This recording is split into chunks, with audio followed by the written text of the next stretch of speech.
think he mentioned the book like at the end, but not as a source, but like just like telling people it's a good read. And so we found out that his entire presentation was plagiarized. So we brought it to Aunt, and we were like, "Look, we're trying to go live and mention this and talk about this." And he kind of was like, "Nah, he's cool with another." So it was like a political thing. So he kind of shot it down. So we had the ammo, but he just didn't want us to do it because of his association at the time. Mm. Mm, mm, mm, mm, mm, mm. The pseudo killers. Now this would be for the pseudo killers. No, I'm just saying, Yeah, like, yeah, like yeah. this, Before. that ain't that ain't keeping it real right there at all. Nah, but look, that's why I'm saying, like, what Team Osiris used to do, y'all used to put in that work. Like I don't, what happened with y'all though? Why y'all ain't doing nothing no more? What's going on? So for quite a while, prior to like even y'all acknowledging some of the stuff we did, we've been getting blackballed for so long, for years. Blackballed on Signetter, blackballed, on other platforms that we used to be cool with. So over the time, it was like individuals in the group, would go do their own thing, and then like Ngozi could go on Signetter, but not the whole team. Kansu can go on Signetter, but not the whole team. So eventually, like individually, we started realizing that was a better reach. We could do things individually. Some of us in the group, still in contact today, but it's just after dealing with so much. Like now people are seeing it. Now people are seeing that Ujao plagiarized and Asar plagiarized, and they made up that Bantu Egyptian shit. It's like when you was in the fight with it, people didn't see it. So it's now like we kind of done with it. We've given up a lot of years, for this, especially with the Bantu Egyptian with Asar and Mboli. Me and Josh, it was like 3 years sacrificed to Oh get the yeah, book translated. Josh, yeah, he put in some good work on that. Yeah, Yeah, we had Willoff speakers. Got a bunch of them in like a WhatsApp group chat. Had them translate. We had like 2 French speakers. Got them the book and they translated. So it was a lot. It was a lot of work just to find out that it was all bullshit. It was a lot of work. So, and yeah, y'all got demonized for it. So absolutely. it's like this community demonized y'all for correcting the information, right? They wanted to go with Wu Jiawu and motherfucking Asar, and them niggas were impolite, and them niggas was just fucking wrong. And y'all got demonized for that shit. That's horrible. Yeah. That's horrible. That's crazy. That's fucked up. You know what I I mean? ain't gonna Now lie, man. everybody seeing it now. If I seen that definitely would have. That might have changed my mind as far as like feeling like I belong around this motherfucker. Like, 'cause if you hear people out there like trying to tell the truth and get that out there the way y'all did it with all that work and all that, and that just feel like you talking to a bunch of stupid people right there. Like, man, They was the first pseudo killers. They was the first pseudo killers. Like, The reason why we did this that is just like totally transforms why people do shit at that point. You know what I'm saying? That at that point ain't no clarity to be had. Y'all like I'm interrupting y'all fantasy at that point. You know what I'm saying? Like this ain't no real shit. But oh, yeah. I've always thought that this was like some real shit behind the scenes. Like there are people around here who care, like Mujasi and shit. You know what I'm saying? They definitely are. That's why I thought that's what I thought the whole thing was about, finding people like Mujasi and being able to kind of like have healthy discussions and maybe give him some ideas of how he could do what he's doing better and all that kind of stuff. That's what I really thought it was about. So if you got people running around just doing it wrong on purpose and niggas ain't even like hearing the correction, that sounds crazy, bro. That don't sound like human beings at that point. I ain't gonna lie. Remember we did the tribute Remember we did a whole tribute to Team Osiris Yeah, back when we yep, were yep, pseudo killers. Yep. We're still up yep. on the pseudo killers right now. We honor Team Osiris for the work they put in, definitely. And it's definitely shout out to you, Melvin. Shout out to Ngozi and everything. Like y'all really was doing what we just now beginning to do 10 years ago, 12 years ago. Y'all been doing that. So shout out to y'all, definitely. Yeah, appreciate it. Appreciate it. Yeah, we definitely appreciated it when y'all shouted us out. It was like finally we getting seen after like everything kind of settled. But yeah, it was a lot, man. A lot of dedication, a lot of work. You know, people always have been saying, go go read the books or go get the books or do the work. And it's like, okay, well, we're gonna do that. And then we do it, and then we find out what it is, and it's disappointing because we supported it. Like we spent our hard-earned money and time that we can't get back supporting it. So just to find out that it was all like what it was disappointing. Yeah, it was. Y'all definitely got blackballed. Like that's crazy for you know what I mean? Y'all was pseudo killing before it was fashionable. And the crazy part about it is y'all started killing people who were supposed to be the bastions of good information. We found out that those guys was actually the pseudos, right? So Right. that was yeah. The community wasn't ready for that. They wasn't ready. You feel me? You Yeah, know, not at because all. the people that was supposedly bringing the correct information was actually bringing misinformation and being plagiarists. So yeah, you know what I mean? Especially Y'all, at wow. the time they was doing it, right? So it's a lot easier for us because it's kind of like some of the information is out there. But at the time when Team Osiris was doing what they was doing, bro, yeah, to everybody else, they was wild ass niggas. Like it was not the Right. community was not ready for Team Osiris yet, bro. Yeah, they wasn't. They wasn't. That shit was crazy. Cause everybody thought Asar and Wu Jai and Polite and them was the cream of the crop. You know what I mean? Like, nigga, that's yeah. And once y'all went at them and shit, yeah, man, they demonized the hell out y'all.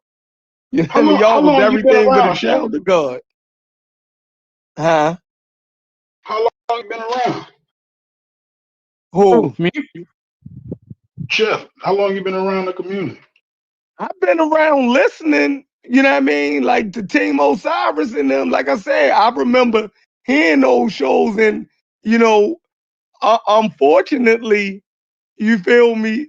I kind of went with the Armin Raw squad now. You feel me? Mm-hmm. At that time, like to be honest, it was fashionable to go with them. You feel me? Like you'd be surprised how groupthink can get everybody. You feel me? That's why when we became pseudo killers, we went back and did a tribute show to Team Osiris because we recognized, yo, them niggas was right. You feel me? Like, and they got blackballed. Like, what the fuck? Like the same shit that we doing now, them niggas been called that shit out. You feel me? So we went back and did, you know what I mean, a tribute show for them. Cause we like, yo, them niggas was on it. Like, how we let that shit happen to them? You know what I mean? So yeah, definitely. I was around watching those shows and you dig what I'm saying? But like I said, I went with motherfucking what, you know, they trying to tear black scholarship down and you know what I mean? They you know, Asar and them should have their own agency and you dig what I'm saying? Like we gotta tell our own story and you can't, you know what I mean? Man, it was crazy how they flipped that shit on them niggas, man. You know what I mean? But I wasn't in the community at that time, if that's your question, Logic. I wasn't on no panels or none of that. You know, it was just like when you would go watch Sinetta or watch the Armin Raw Squad or Team Osiris do their shows. You was around for that, but I was in the motherfucking peanut gallery. You know what I mean? I was Okay. just watching at that time, right? You know what I mean? Yeah, So, so because it sounded like not long before I started coming around, which is I guess somewhere around 3 years ago, maybe a little longer than that. Somewhere in that neighborhood. It sounds like it was way wilder. Because I got, when I started listening, there was no Team Osiris. There was only the pseudo killers, and it was you, Corey, and all the rest of that shit had been broke up already. It was you, Corey, and Up, as far as I remember. And y'all were the only people that were making any type of sense. You know what I'm saying? Everybody else just sounded crazy as fuck. yeah, because like I said, we had a foundation to stand on. You dig what I'm saying? We already had niggas who done called out Assad and all, you know what I mean, and that crazy Egyptian shit. You know what I mean, Team Osiris, and then Ngozi will pop up from time to time and clear shit up. You feel me? Because we used to battle with Assad and them. Like Unc would go get Assad and them on us. You feel me? So it was like, yo, what the fuck? This shit was crazy. Yeah, like that shit was crazy. And then like they did a whole thing with before we came in, they did Egypt on trial or Kemet on trial. So Assad and them was like, that was like the heyday of the House of Consciousness. You feel me? Like, so they was on a pedestal. Sure. Yeah, they was on a pedestal. And then when we went and looked, we seen that it was some niggas that already cleaned Assad and them up. We like, what the fuck? I can say somebody already did this. And they still rock. Like ain't nothing bad. Then Kemet on trial, that crazy ass shit, like with that goddamn short order cook hat on. Nigga. So that's what I'm saying. Like the motherfucking Kemet on trial. Like if y'all go back and watch that, is on Sinetta. Yo, niggas, we was saying we was the Egyptians, yo. Like right. And they were saying that Egypt is black. Like that's the Egyptians was black. They our ancestors. All of that shit was in Kemet on trial. Like, so I don't like people got bad memories, yo. Like, Hey Chef, that's when I came into the community, Kemet on trial. Watching Sinetta stuff, and that's when I Right. So DC, niggas was saying that we was the Egyptians, they was black. You know what I mean? They our ancestors. That's the main reason they defended it. Like if people go back and watch Kemet on trial, you will see they was defending it. The Hebrews is trying to say, yo, Kemet invented that gay shit. And then we was on the opposite side, like, no, y'all actually was doing it. Egypt was doing do. This what we was doing. This is what we was doing. This what we was doing. You can hear the whole shit.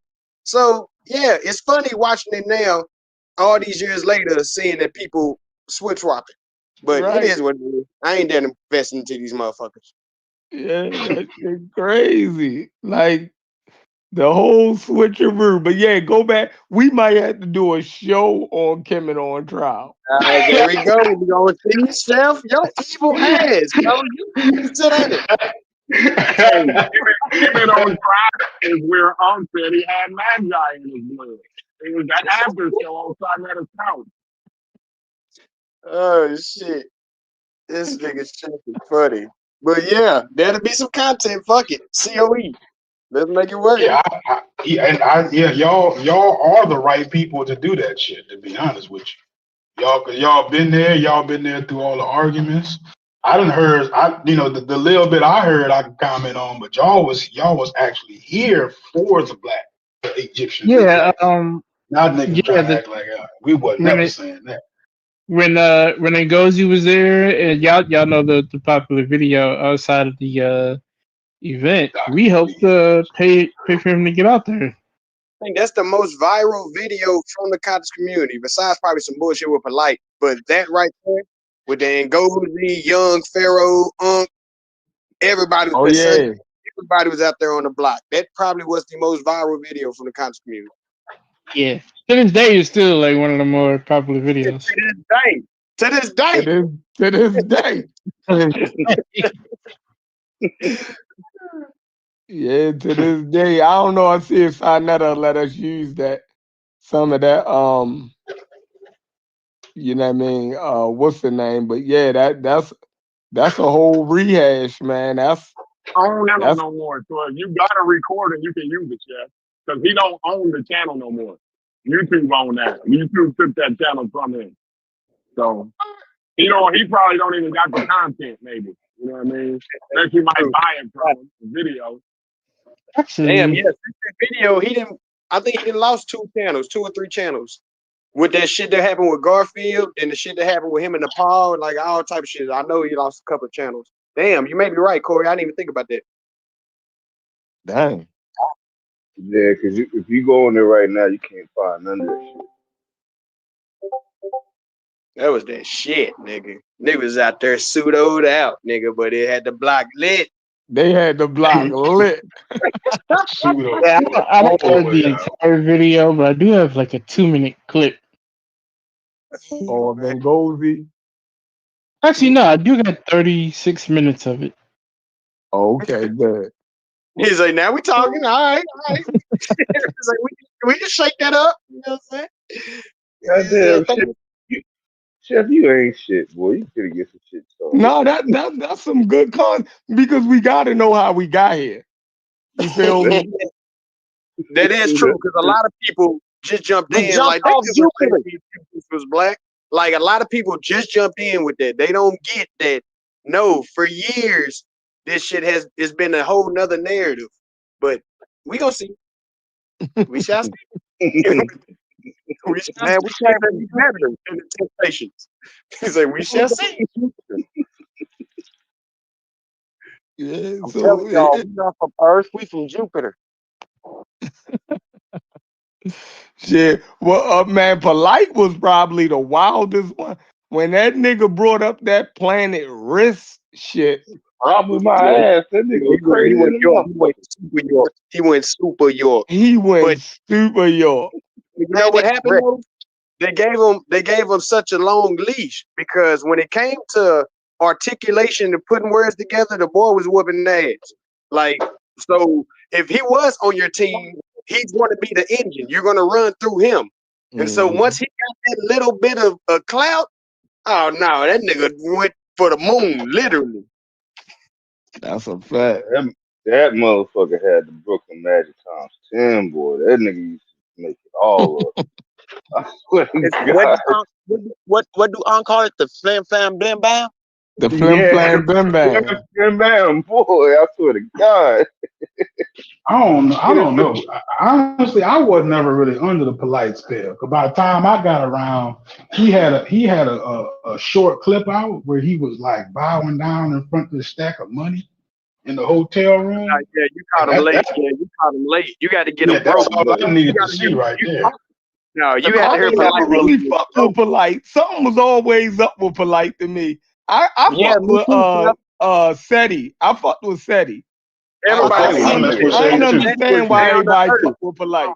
no, said he was down to earth like a battle rapper. Yeah. That nigga come in the bitch and just start dagging shit. That's where the word dagger came from. I feel like Garfield stole that from Teddy. I always said that shit. I'm like, Dagger Squad. I'm like, all right, so you fuck with Seti. And I'd be like, what? I was like, nigga, Seti was the first nigga I heard saying daggers. He had them little bitty cards where he would write his potent information for his battles or his debates. It's a damn shame I said battles. For his debates.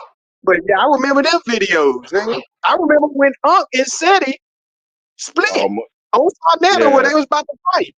I remember that video. Yeah, that was it. When Seti was like, you don't believe in a creator? He was like, oh no, you driven now. And then he was like, nigga, you didn't read about Dr. B? That's Unc was been doing this his way back. You like he been hitting niggas with that for years. You ain't know that? I was definitely team Seti. I didn't fuck with Polite, nigga. Nigga, the beast. Yeah, Nigga, Polite. beast, I had goddamn too much shit with him. Like he talked too much. And Damn, that nigga will lose you.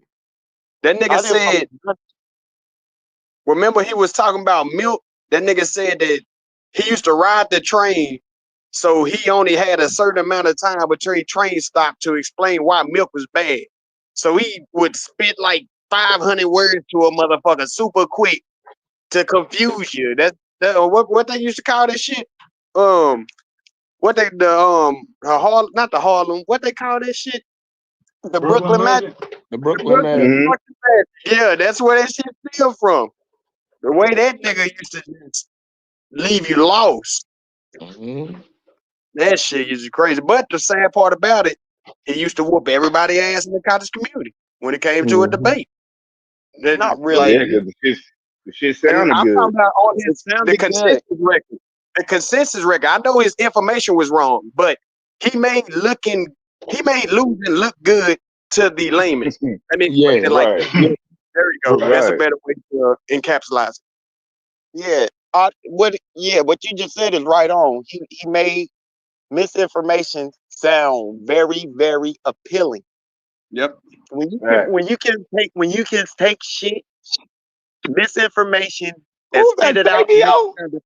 Yeah, this thing. Yo, what up, Jack? Fabio, what up? Oh, Sabio just Sabio stuck up in in this here, man. What's motherfucker. up, What up, Sabio? Sabio? Calm the fuck out. Sabio, when you coming to know, nigga? What's up, baby? Say what's up to niggas. Fabio. Shut the Yeah. back. What up, DK? What up, y'all? No more What's up, Mr. man? Mike. Nigga, I'd have put your name in songs and everything, baby. Big Sabio on this bitch. All right. What's up, bro? What's up, Sabio? What up, y'all?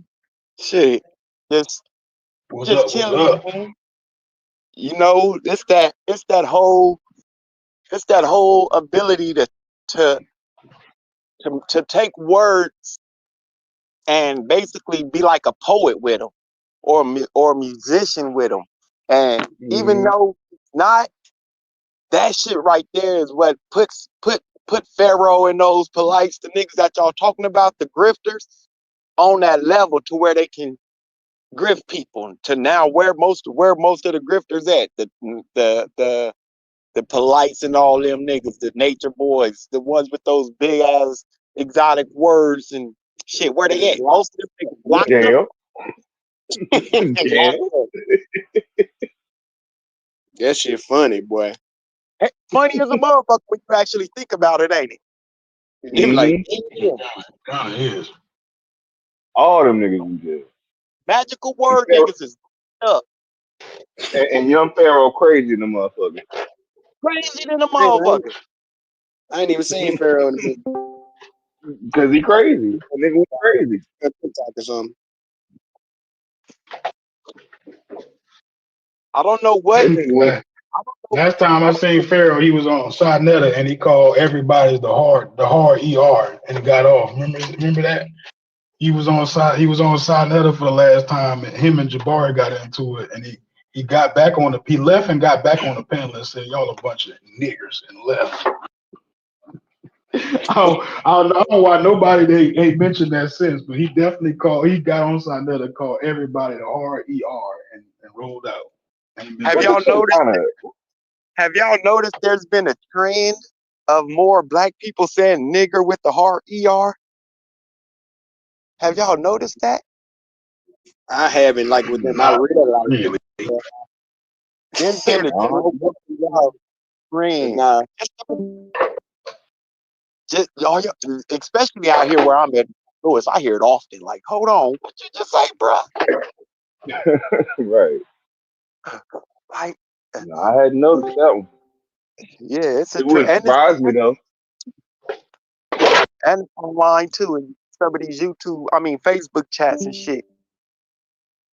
They start typing it all the way out as shit. They must think that offends us. I ain't seen that one. Yeah, like I don't know. Yeah, they must think it offends us. It doesn't. Like, what the fuck is the word? But Yeah, why are I mean- y'all using it like that? Like I guess the thing is they trying to take the power out of it. So that's why they're saying it more. Kind of trying to use reverse psychology. Like, because racists like to say the word. I guess it started with if y'all remember that incident with that Arab chick that Pakistani chick, whatever she was, who was calling that old girl a nigger that many times. That parking spot a couple months ago. I think it started after that. I know what you're talking about. When she called the little kid, Yeah. Yeah, I know what you're talking about. So I guess they trying to take it because they've been they trying to take the sting out of it by taking it back or something. But how we gonna take back a word that we didn't establish? It don't make sense. Yeah, I ain't with that. Man, so what's going on in the YouTube streets though? Because I know I know shit be kind of like it's up and down on Q Butter and them channel as far as y'all have so many voices that there is no like dominant. How would you say? There's no direction. Yeah. Whenever we do get a direction, it gets sidetracked or thrown off.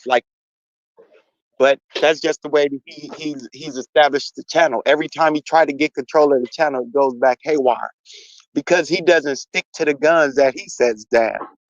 You have to stick to your guns. If you're not going to allow buffoonery on your channel, then you can allow a buffoon to come on the channel and then turn it into buffoonery because they don't agree with what's being said or they don't know. Right. I think in a real, and I don't know what they really talk about, but to some degree, I'll just say it's crazy for someone to say that y'all are doing something serious, and half of the time Madon is talking, or half of the time Wale is talking. You can't convince me that y'all are having a serious conversation and y'all even letting this nigga talk. Why the fuck is Madon, Wale, any of them motherfuckers with no information dominating the conversation, and it's supposed to be a serious conversation? Why is a nigga who thinks the earth is flat allowed to speak? I don't know what to say about that. I would just say it does not come across as looking serious. No, it doesn't. I'll just leave it at that. I agree with you. I agree with you. I told you about that. It's been a while since I watched Q Butter's channel. But that one name that y'all just mentioned, that Madon nigga, that motherfucker crazy in the song. Like I hadn't even thought or heard that name since the nigga started crying on I don't remember what fucking show it was on. So crying? I don't like tears crying or like complaining? Like tears crying. He was crying about something, telling some story, something about a bippy or some shit. Like I don't remember what the fuck that shit was. I mean, it was funny than a motherfucker. I ain't really really watched that shit since then. You know what I'm saying? But that name, I even heard that name since then. That's funny than a motherfucker, yo. But I will tell you, I will tell you this though, Savio, and I'm actually like, to some weird degree, I'm not comfortable. Well, I am comfortable. I find myself like I have to sort of root for a person like a Q Butter, right? Regardless of if I approve of the way he does it, right? The fact that he is off his ass doing it, I gotta commend him for that. You follow me? Right. So I can't, like, to some degree, I gotta like sympathize with him just because I fuck with his cause. Like I actually fuck with it. I might have, some things I would critique about it, but the whole time I had to be like, damn, at least the nigga trying. I might say I would like for it to do this, to do that, or do this, but he got his own thing that he doing. So and he's doing right. What the fuck? Right. And I can't knock him on that either. And I can't knock him on because most of the time when the show's going like now, if he's on, he might also be in class. So he has to do what? Double duty. So he can also control the show and be in class or be at a board meeting or something. So He got a lot of double duty that he has to do. So I can see why he would delegate and have other people hosting the shows like Dev or Domo. He even offered me a wrench. You know why I haven't taken one? To host Why? shows. Because would nobody be on the show but me, and I wouldn't let Madonna on. I wouldn't let Wale on. Why? Because we've given these people too much information for them to either go and research and either debunk us, learn some new shit, or grow it. And they're still in the same place they were when I met them 2 years ago. So there's no point in still having conversations with these people. You feel me? Right. At least that's how I feel. Like I told Madon, you will not ever be let on my channel. I told him straight out. He won't ever And come on my show, y'all. you know what I find? You know why I actually tune in to Q Butter? Actually, I listen to it quite a bit, actually, especially like when I'm about to go to sleep. I tune into it because, like, it's like I notice that the people who have the energy and the fervor, when they get there, you have to spend so much time, like, redirecting their energies in order for them to be productive. That's a Yep. lot of what I notice about, like, the big problem. Like, yes, it does. Yeah, it will get people motivated. Yes, it will steer people into Black Power first, like not Black Power, but like Black first, as far as like their thought process.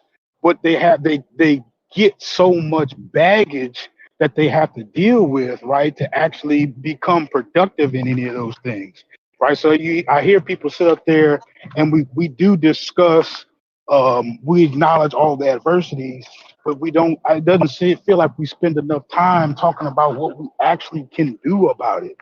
You get what I'm saying? So you Yeah. don't necessarily like promote action. You almost promote Complaining. you Complaining. kind of just create a space for the complaining and And not and promote people to actually go do something about it. and that's been one of the biggest issues that I've been trying to get them to see. And I say it often. We know the issues that we face as a community. How do we address the issues? What are the plans to address and rectify the issues? We know education is the start. All right. So where do we go after we get the education? What do we do? How do we push the education beyond us and beyond the people that were impacted?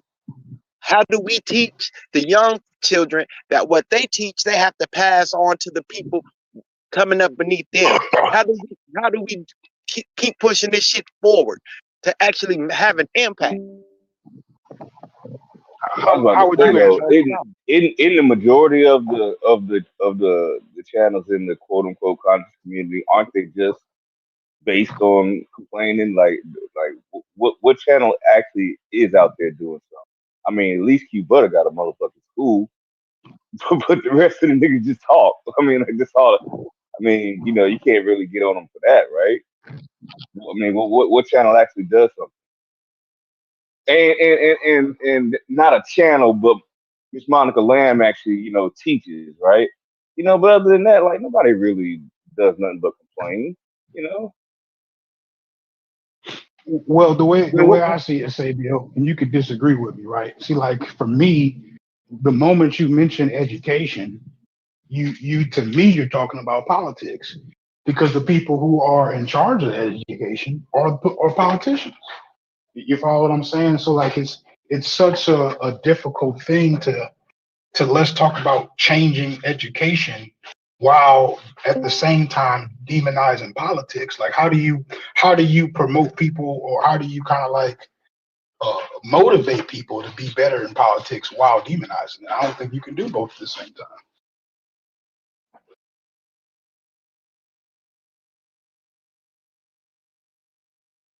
I don't think you can tell people the government is out to get you and we need to participate in it at the same time. I don't think you can do that. yeah,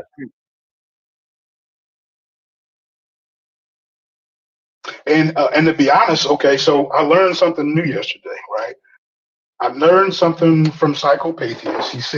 He said that the bottom line, and catch this, right? The bottom line, and I wish he was in here so I could talk with him about it. But he was saying that the bottom line to Pan Africanism is basically, to separate from Western influence. Or I'm sure you understand exactly what that means. So when you take on a task like that, if that's what your goal is, you have to kind of be against building Western influence, right? Like it would be Right. a contradiction for you to say, "Oh, we're going to, get rid of Western influence while whole time like participate in building it up." You trying to get what I'm saying? Like the fact that your goal is actually to dismantle it would prevent you from building it up. So how do you do both at the same time? You can't. You can't focus on how do we build economically while preventing the West from building economically. Like it's just you can't do it. And my thing though, logic is when you ask them, well, give me some real examples of how do you put that into action? The anger, that's the part that I don't get. Like, why are you getting mad at me because I asked the question? You know what I'm saying? Like, why I gotta be a coon and a Sambo because I just asked you? Like, well, how the fuck you gonna do that shit? And you don't have an answer, and so I say, well, it don't really make much sense. Then you're just talking. Like I don't, you know what I mean? I don't get I that. kind of write that off. I honestly write that off as a conditioned response. To be honest with you, at this point, Right. I think people have like a subconscious way of dealing with a lot of this stuff, and when it becomes too technical or too, oh, I could look bad here, I gotta start discrediting you. You know what I'm saying? Because he knows that if we run down that road, what that actually sounds like. And then I would have to say what it actually sounds like. And those aren't pretty words, right? You're talking about espionage, you're talking about treason, and you're talking about it being necessary, right? Like unavoidable. We have to do this. Unavoidable conflict. Yeah, unavoidable. Yeah. That's what you're talking about. Yeah. And I don't know. I don't know. Like, I mean, look, if that's what you're talking about, let's talk about it. Let's talk about it. Act like act like that's not what you're talking about. Or don't get mad at me when I ask. For noticing that's what you're talking about. Yeah, don't get mad at me. Get mad at me. You know what I'm saying? Yeah, just give me the date, and I'll stay home, stay out y'all way, and root y'all on, gang. You know what I'm saying? Just let me know the day I need to stay home. I'm still He said, let me know the day so I can pick up a gun to come help. He said, let me know. Yeah, y'all finna do y'all thing. Let me stay home. Just give me a heads up, gang. That's all I said.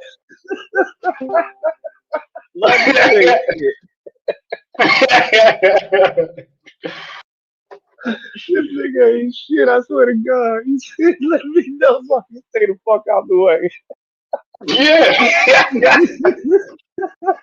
For real. You know what I'm saying? Don't y'all stage no shit, and then I gotta walk up there and be like, yeah. Let me know. I don't want to get involved going to Starbucks. God damn it. But nah, I'm just saying, man, listen, I'm a truck driver, right? And let's say you give me a load to deliver to your spot and then ask me how the fuck, or ask me, do I know the direction? And I cuss you out.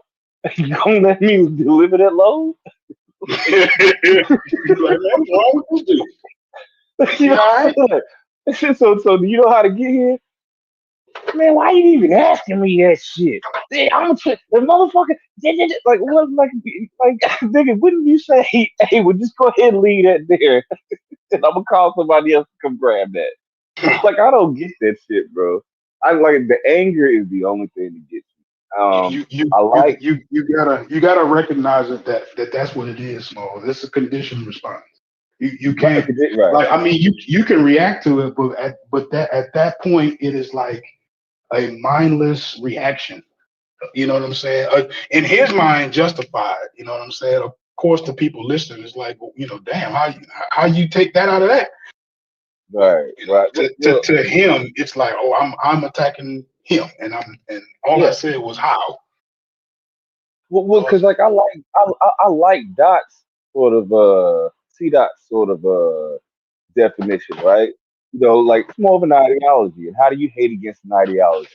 And he's right. Like I'm like I even said it, nigga. According to that, yeah, I'm a Pan-African. I mean, I'm not against black people. I'm not against black people unifying to do better, but then we have to start asking, do better at what and then how? You know what I'm saying? Right. And so don't get mad at me if I ask those questions. The nigga just want to know. What you mean we gotta get better, man? Yeah. Oh, why See, you? that's what I be talking about. Oh, yo, You scared of the man? You scared of the white man? You ain't nothing but a Sambo asking all them goddamn questions. Like, what the fuck? Why I got to be? right. That shit be tripping me out though. I don't know, man. I don't know. I still don't know if I'm. I guess I'm pro Pan African as far as the ideology. Well, shit. I guess that's all it is. I mean, I guess like I could say that. I could say it's positive. I got to stop painting it in a negative light. You know. I just don't. I still don't think it has much real world like effect. But as an ideology, yeah, I could rock with it, I guess.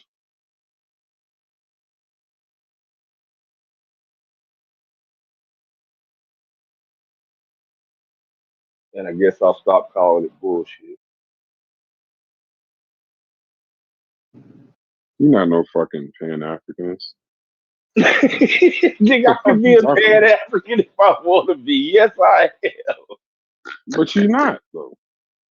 You can't. I mean, I'm for the unity of. I'm for the unity of black people. Brad, No, you ain't. No, you're not. No, you're not. See, it's a simple motherfucking equation. What I was gonna say yesterday, Brad. In that case, all of us is Muslims, right?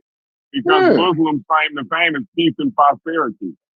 Yeah. So y'all don't like peace and prosperity?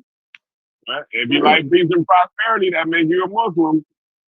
Yeah. You want you for the unity of all black folk, but you don't fuck with American Dream. I damn sure don't. Yeah. And you don't give a fuck about Africa. And you don't give a fuck about Africa neither.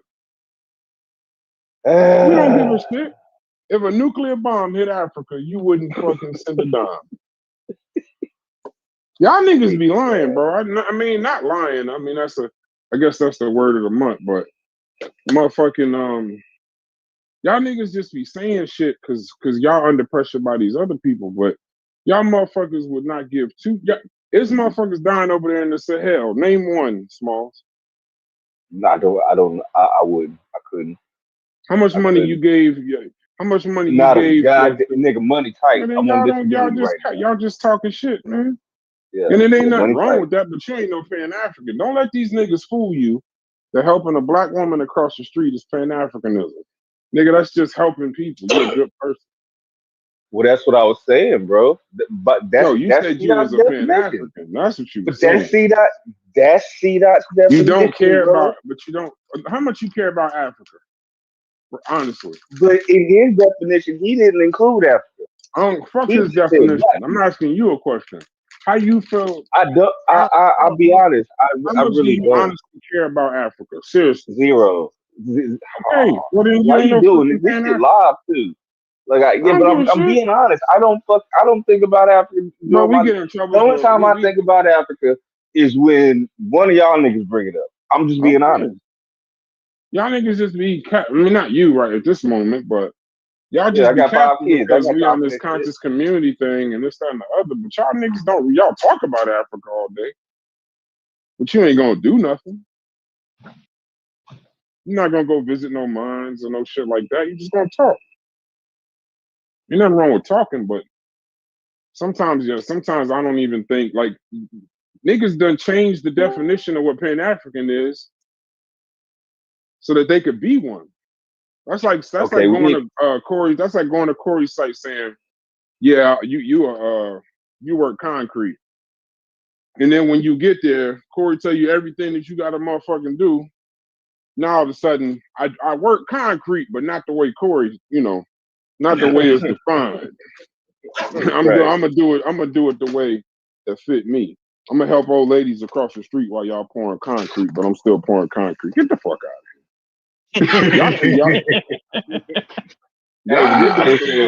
We need to pay an African. We need to pay an African in this bit. We can't do this. We can't do it anymore. Right here. So they can come in this bitch and lie and cap. but we can't do this shit, yo. Come on now. I mean, like honest, like for real. You know what's funny? We can get killed for taking these stances. Oh, that good guy. He gang. You can get killed for taking these stances, but do you know that we basically boiled them all the way down to helping old ladies across the street is Pan-Africanism? Okay, do you know that? What's the You know that? Everybody playing what we You know said. that's how far we got. The helping old ladies across the street is not Pan-Africanism. Yeah, I said. I'm sorry, what? No, I was like, I said it. Remember, I was like, so when I open the door for old ladies behind me, that's Pan-Africanism if they black. Yeah, like, what are we doing? Y'all capping. I mean, I really wasn't talking. Like I was remember I used the thing. Y'all live, y'all got to keep this conversation going because I can't really talk for about an hour or so. But I just heard someone say that, and I just wanted to change the tenor of the conversation. For all these fake you want to stop remember capping. That's what it was. I got it. Remember I was saying, like, if you go to a Southern food restaurant, that's part of Pan-Africanism. I don't know how would you not think that wouldn't be, but if you bank at Carver's Bank, wouldn't that be Pan-Africanism? When is Pan-Africanism in 2025?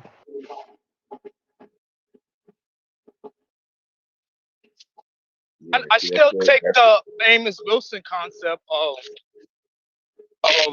anytime the money bounce more than like 5 times and within your neighborhood, in the sense of black people own a business within the neighborhood. So if you bank at like I said, a Carver Bank, and you go to a black salon, things in that nature, wouldn't that be Pan-Africanism? No, they already have a term for that. It's called group economics. So what's the difference? So now we just using what is it, semantics? Is that what it's called? No, it's not semantics. Semantics. It is semantics. It was group economics before Pan-Africanism. Pan-Africanism is trying to co-opt group economics, right? They're trying to say that all group economics is not Pan-Africanism. When group economics actually is something that exists without Pan-Africanism. That's why it's not. I'm kind of lost. So you're saying group economism and Pan-Africanism is not the same thing? No. So what I'm saying is that you can be doing group economics and not be doing Pan-Africanism. So Pan-Africanism is trying to say that because you're doing group economics, you're also being a Pan-African. And I'm saying that that's not the same thing. Now my question is, you're right. So when you're doing group economics, you're not doing it for Pan-Africanism. You get what I'm saying? You might just want to have a store and your business is predominantly black. They don't have nothing to do with you intentionally set out to be a Pan-African. Not the same thing. You can't accidentally be a Pan-African just because most of your customers are black. That don't make you Pan-African. Or like say, you have a big, what you call it, a big mill in your town, right? So everybody goes to the same bank. Everybody goes to like one person owns the barbershop, one person this, one person that. You know, so y'all all kind of circle around each other to make sure the money stays within a certain circle. You know what I mean? You know, you don't even have to really be doing it on purpose. It could be the purpose could be for, you know, to keep the money within the group of employees, right? It's group, you know, that's group economics. I mean, it's not, you didn't do it in the name of a race. You know what I'm saying? Like, same shit though. That's my point. It's all the same. Like it's we just semantics at this point. We're trying to say that doing it that way is not Pan Africanism. How was that hard for you to? How was that a difficult concept for you to grasp? You know, No, I mean, I why don't. are you trying to? No, my question to you is We that just why are you explained not how saying it's that? different, and you just like, nah, it's He all the didn't same. say that it was different.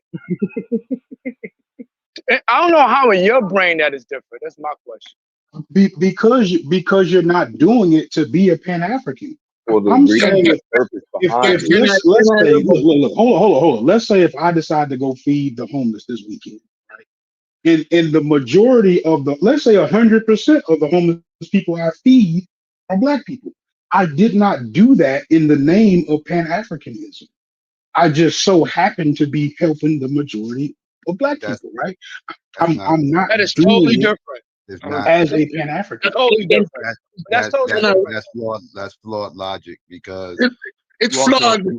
I could also say you didn't do that in the name of liberalism, right? You didn't do that because you was a Democrat. You didn't do it because you was conservative, but that wouldn't make you not a conservative or not a liberal. This is flawed logic. Pan-Africanism does not state these things that y'all be saying. I don't understand why y'all this conscious effort to misrepresent what Pan-Africanism is. I'm confused. See, No, that's why I'm glad. I'm not That's why I'm trying to glad you're disrupt. here, Psycho. Yeah, I'm glad you're here too, because you are going to do a better job of representing this argument than that good guy. And that's no offense to that good guy.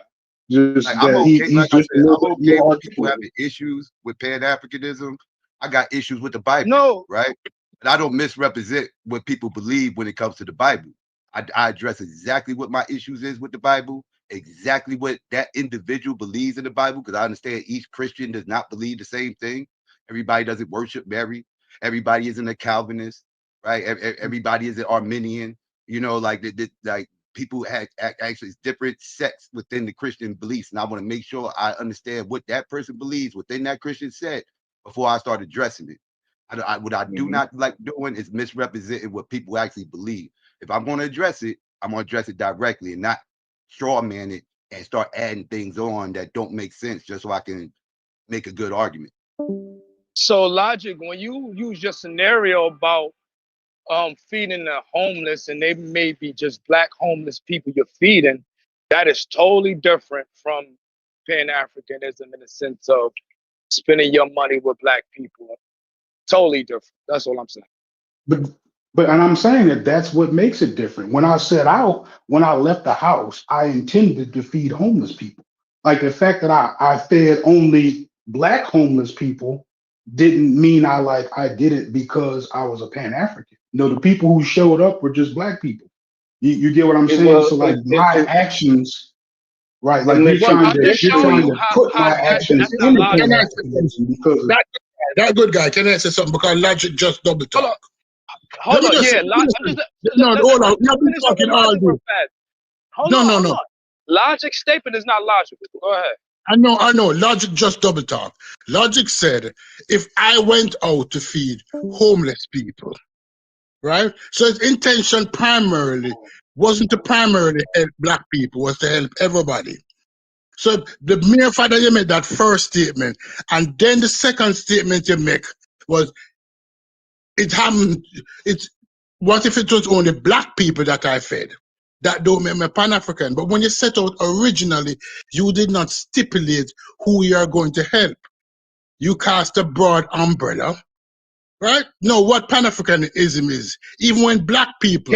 Can I rebuttal that? Because I didn't do that. Let me finish, please. Let me finish, please. Let him finish. Yeah, because even although early Americans, Black Americans, Caribbeans, people who came off the ship, they identify themselves If we look at the earliest churches, and churches play a major role in the development of black people in this part of the world, they identify themselves as Africans. They identify themselves as a specific group of people. Now, if you want to play semantics and say most black people didn't come when they're thinking about uplifting themselves from a black level of consciousness to say that I am going to help my people. And the primary reason why I'm going to help my people is that we have shared experiences. They might not have called it Pan-Africanism, but what they were practicing was, if you look at the definition of Pan-Africanism, they were practicing the root of Pan-Africanism, and Pan-Africanism grew out of that concept. No, if you don't want to help your people, Already, we was already moving No, as Pan let's African before well, the term well, even got going. feeding the homeless is not Pan-African. we'll So move past that. We'll move his past that. nah, We'll move let's past stick. that. You're not Hold listening. You on. just No. I want to say what I'm trying to say. Like I pinpointed like a black bank, a black barbershop, a black supermarket. You know what I mean? And if you want to build a house, you can get materials from black people. If that's not Pan-Africanism, I don't know what is. Then tell me what it is besides going black, Because outside. black because ownership is not Pan-Africanism. Owning an auto mechanic because you're black is not Pan-Africanism. Anybody can own anything. We're not talking about ownership when And we then talk money. about. Hold on. No, You're no, not hold talking on about a second. ownership. You're Listen, not making any sense either. But I'm gonna shut up. of You're not making any course, sense. when you own something, that don't make you Pan-African. Pan-Africanism is an idea that black people believe that, listen, I am going to support my people, and I'm going to elevate my people, and I'm going to help to elevate my people. Let's have a conversation, because if you supporting somebody that's owning a black person that's owning something, you're supporting a black business. So I'm not understanding what you're No, saying. you said but you owning said the owner business. though. You said owner. You didn't say consumer. You said owner. You said Because owner. I say owner. That's why that's why Right. I said That own. particularly like George Carver Bank. It's supposed to be a black bank. If you go to a Jamaican restaurant that's owned by real Jamaican people, if you have a bricklaying company that's owned by real black people, I know electrical But companies. ownership That, don't You're a determine black owner. Pan-Africanism. If You're a if black that bank owner, has and any members that aren't black, there Ownership would be no. don't determine yeah, you're Pan-Africanism. not circulating so your why money are we with black talking about people, but you're a somebody? black owner. That's not Pan African.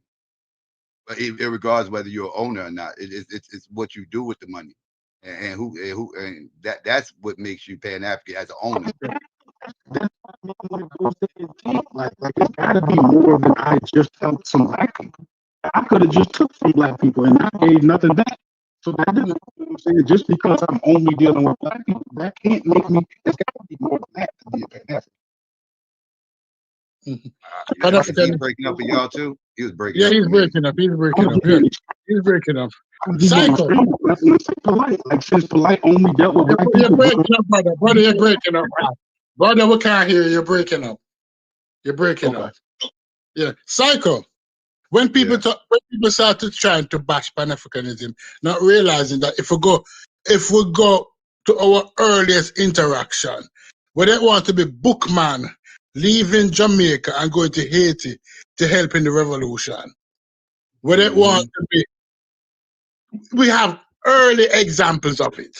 That Yes. people were constantly helping other black people. They might not have a name for it, just like how the name African American did not exist 200 years ago. But this, So that's what I mean when I say co-opted, right? just like those it's other not moments of co-opted. resistance, It's formalized. It's not just as co-opted. those other moments of resistance. How do you co-opt Pan Africanism? Like I Oh, don't No, I'm understand. saying Pan-Africanism seems like it co-opts other things to fit under the umbrella of Pan-Africanism, right? So like even when you mention those moments of resilience, like those moments of resilience, like unless there's a deeper story there and they're connected in a way I'm not familiar with, like those are just independent acts of resilience, not necessarily under this larger From who? umbrella of Independent acts of resilience from who? from black people. Wait, wait, But you was okay. never independent. Let's stay right there. What are black people? You say black You people. said Who you referencing when you say I'm black people? talking. I'm African Americans and Africans from the diaspora. Africa's from the diaspora, right? Like exactly. Different tribes, right? Different tribes, right? Right. Like all over Africa, right? Like not just one specific area of Africa, not one specific tribe, right? Different tribes, different areas of Africa, right? Right. How is that not Pan-African? Because if I take all resistance from black people and put it under the umbrella, then where would I put the umbrella of like all resistance from other demographics? Like is where every time that they resisted against whatever, were they like Why are you all talking about other they people like when you all under one umbrella? Pan-European exists, Pan-Asian exists, like these No, other I'm not saying it. I'm not saying it doesn't exist, but I'm saying all If you're events defining of their black people, resistance. why are you talking about other Hold up, that good guy. Hold up. I'm saying all events of their resistance wouldn't be pointed back to one central idea. That's what I'm Why saying. not? Why white supremacy is not a global idea? That's not an idea. Yeah, it's a global idea, but I'm saying all the events happening wouldn't fall under that idea. Why That's not? what I'm saying. I know in all major states they got a Chinatown. Isn't So like right? so would Do you they have that? okay, so when let's look at something crazy, right? Look It's at the not Punic crazy. Wars. It's just Are they got a the little Punic Italy Wars everywhere. does that Okay? fall that good guy? Please. Or would you consider the Punic Wars like is that pan-European? That's just a moment of resistance. Yeah, but what is the moment of resistance about, and who are they linked up with? Like, this is what makes it pan-European. Like, would you say Hitler was pan-European? I don't think so. He totally was. How? I thought it was pan-German. And that's what I mean. Logic. A lot of the Europeans, a lot of the people he was trying to go after was blonde-haired, blue-eyed people. That can't be unifying all of Europe. Half of Europe look like that. He was trying to conquer them and make them and put them under the Nazi banner. No, I said it backwards. The people he deemed impure, he eradicated. Right. So that's what I'm saying. That's people in Europe. That's like people born of European descent that just because they got brown hair, like you can't how could that be a moment of resistance? Explain how that falls under pan-European? Because the fact that he was willing to kill other people. He was trying to conquer Europe. They called it white supremacy. Maybe I'm tripping. I could be tripping. It was centered around scientific racism. It was centered around scientific racism. I mean, it literally eugenics. Yeah. I mean, I don't see how that's pan-European, but you don't see that eugenics was just pan-European when they thought that it was superior. White people thought it was superior. I'm saying he wasn't killing black people. He was. He was. No, he was saving that for Mussolini. That wasn't his main target. Mussolini was. They had a crew of them. He was prior to World War II. Prior to World War. I don't know. Maybe I'm missing something. That sounds. That sounds like to me. That sounds like different European countries trying to have their own struggle within Europe. I just don't see how that. Oh, you don't know the big. I don't see how a war between European countries is pan-European. I don't see that because that would be like calling a war between two African tribes pan-African. The EU is not pan-European.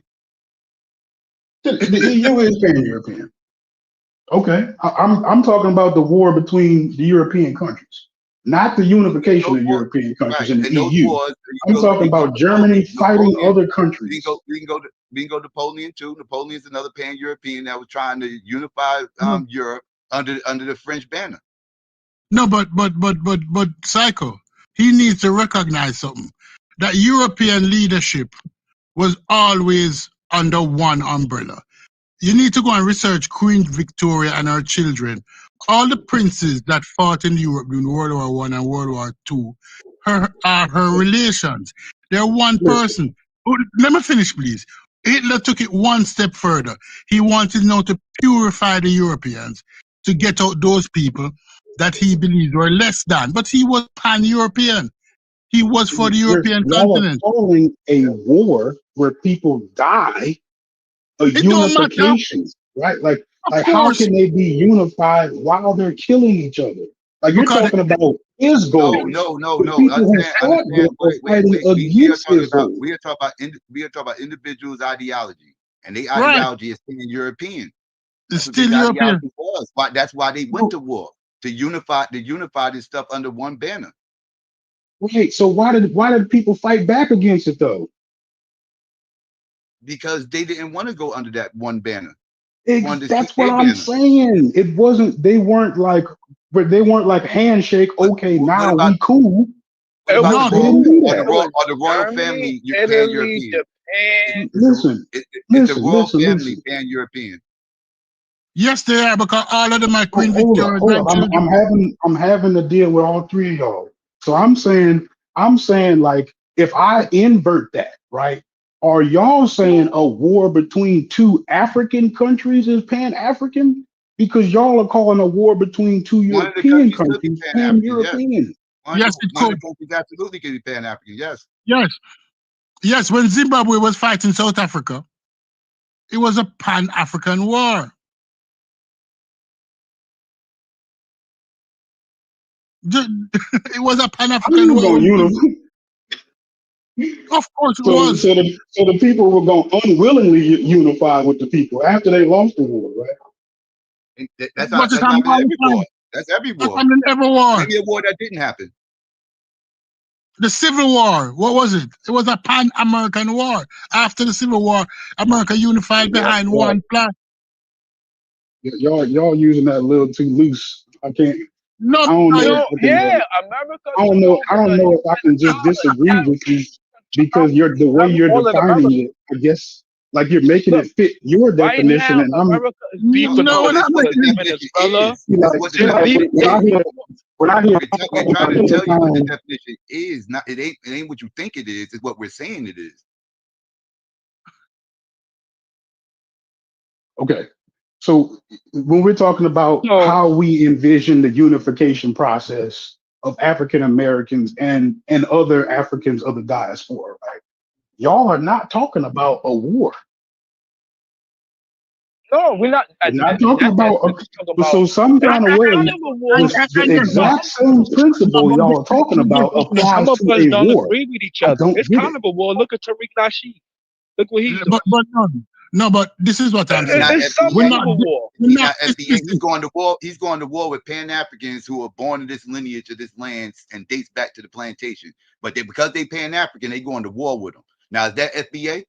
Does that make them? Is they not really FBA because they don't embrace FBAs that are Pan African? They reject them. They talk smack about them. They kick dirt on them. They smug. They put dirt on their name, misrepresent them, all types of stuff. The engines tell them pseudo history, all types of wild stuff. No, and you can't even dismiss a physical logic. You can't even dismiss a physical war either. I think no, I'm cool. I can just let y'all have that. I don't understand what you're. I do understand what you're trying to say. It's just not making sense to me. I've been trying. So like I'm saying, y'all can have it. I ain't gonna fight you on it. No, So but we can't say the same. We can't say the same about you that you're dismissing. You can't just take the victory. Every time I said y'all can have every it. time you ask No, them a because when to question, come back give you somewhere an else, I don't answer. want the victory. You still don't understand. Like it ain't about winning. It's just about getting you to understand what Pan Africanism is. It ain't about winning. Yeah, we're not winning. Well, you would be getting me to understand what you mean about Pan-African. You know what I'm saying? When I'm still like I'm still kind of trying to work out the last definition of how it doesn't matter. Like as long as I'm helping Black people, right? Like it seems too easy to be a Pan-African. Like I could be a Pan-African on accident. I could have been a Pan-African my whole life and not know it. Like that don't like to me that don't make sense. Yeah.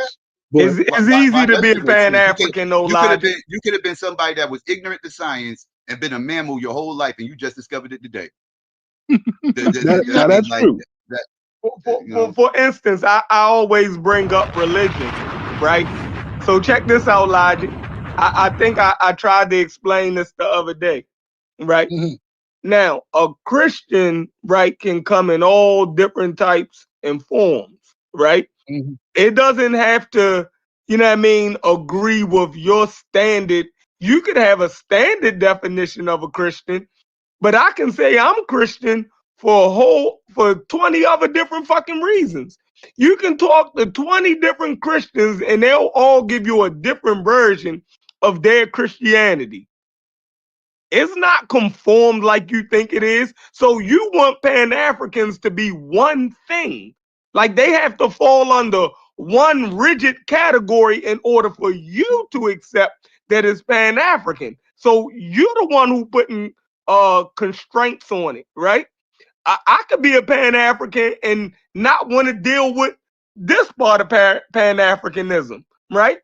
And this person, it depends on the individual, yo. Like it's looser than you think it is. You want it to be rigid. Get out of that. You know what I mean? It's like arguing Okay. with a religious person. Okay, I could back off of that. I don't gotta like press that issue as far as if it is or if it's not. So it's easy. It's easier than I think it is to be a Pan African. Cool, I got you. Exactly. I'm cool with that. I ain't gonna fight that. So now that I got you in here now, Psycho. And can you come around more often, bro? Like, man, I'm asking. I want to be able to talk to you whenever you get a chance. But like, so let's talk a little bit more about yesterday, right? So yesterday we got to the part where the goal of Pan Africanism, and I actually thought about this last night. I actually thought long and hard. My conclusion is that when you express that part of what you're trying to do in the forefront of what you're trying of what you're trying to do, right? I could see that as being a bit of a bump in the road for all the things that lead up to that even being possible, right? So what I was saying before you actually got in here, if I'm focused on how I can stagnate or possibly loosen the influence of Western powers, right? How do I reconcile that or justify that with I need to be uh, I need to be in that same system booming in order to have something to be able to contribute. You get what I'm saying? It's almost like saying how would I ever get into position to do any of that stuff while I'm attempting to separate myself from it. Now I know you specifically don't preach separate yourself from it, but you see I what do. I'm I saying? Where actually do. that I'm a might separatist. discourage somebody from doing it. Yeah, I actually do though. I'm a separatist, but I'm glad you said like I was just gonna say I'm about to answer this, but I'm answering this as somebody who's a separatist who believes in building a nation within a nation, right? So this is just me, right? Like you'll get a different answer if you talk to somebody else who's Pan African who might not agree with my approach. But being that we in this country and everything else, we have to, abide to these laws of the land. We have to abide by the governance system and the economic system that's put in place, right? So in order for us to come up, we gotta learn how to maneuver in the place that we're in, right? And just being that we're in America, you got to maneuver according, according to the bylaws of of everything I just stated. And you need a starting point. And in order to do that, you need capital, you need money, you need land, and everything else. And the way to do this is unfortunately, you got to work within this system that we don't really care too much about. But until we can get to a position where we can change that, we got to do what we have to do and build up the proper resources where we can actually get these things done. So yeah, it's a weird spot to be in, but again, till you get to a situation where you can change that, you got to move accordingly. No, for real, I feel like the way you said it yesterday made it clear of how I felt like I've always wanted to say it. I got you. I feel like that made it clear on how I always wanted to say it because that is actually what I'm. If I have any real concerns, like actual concerns, it would be that some kind of way the way people seem to go about it does not give a person, you don't get that out of it. You know what I'm saying? I would have to sit you down almost in a quiet moment to get that's a part of what you're saying. Because if I just That's an take end goal.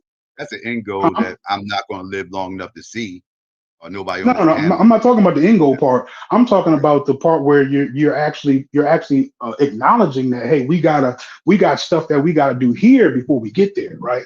So I'm Yeah. saying that we might express so much about the end goal that we might not be putting as much effort into the process of getting there. However you get there, whatever you do with it, we do with it, right?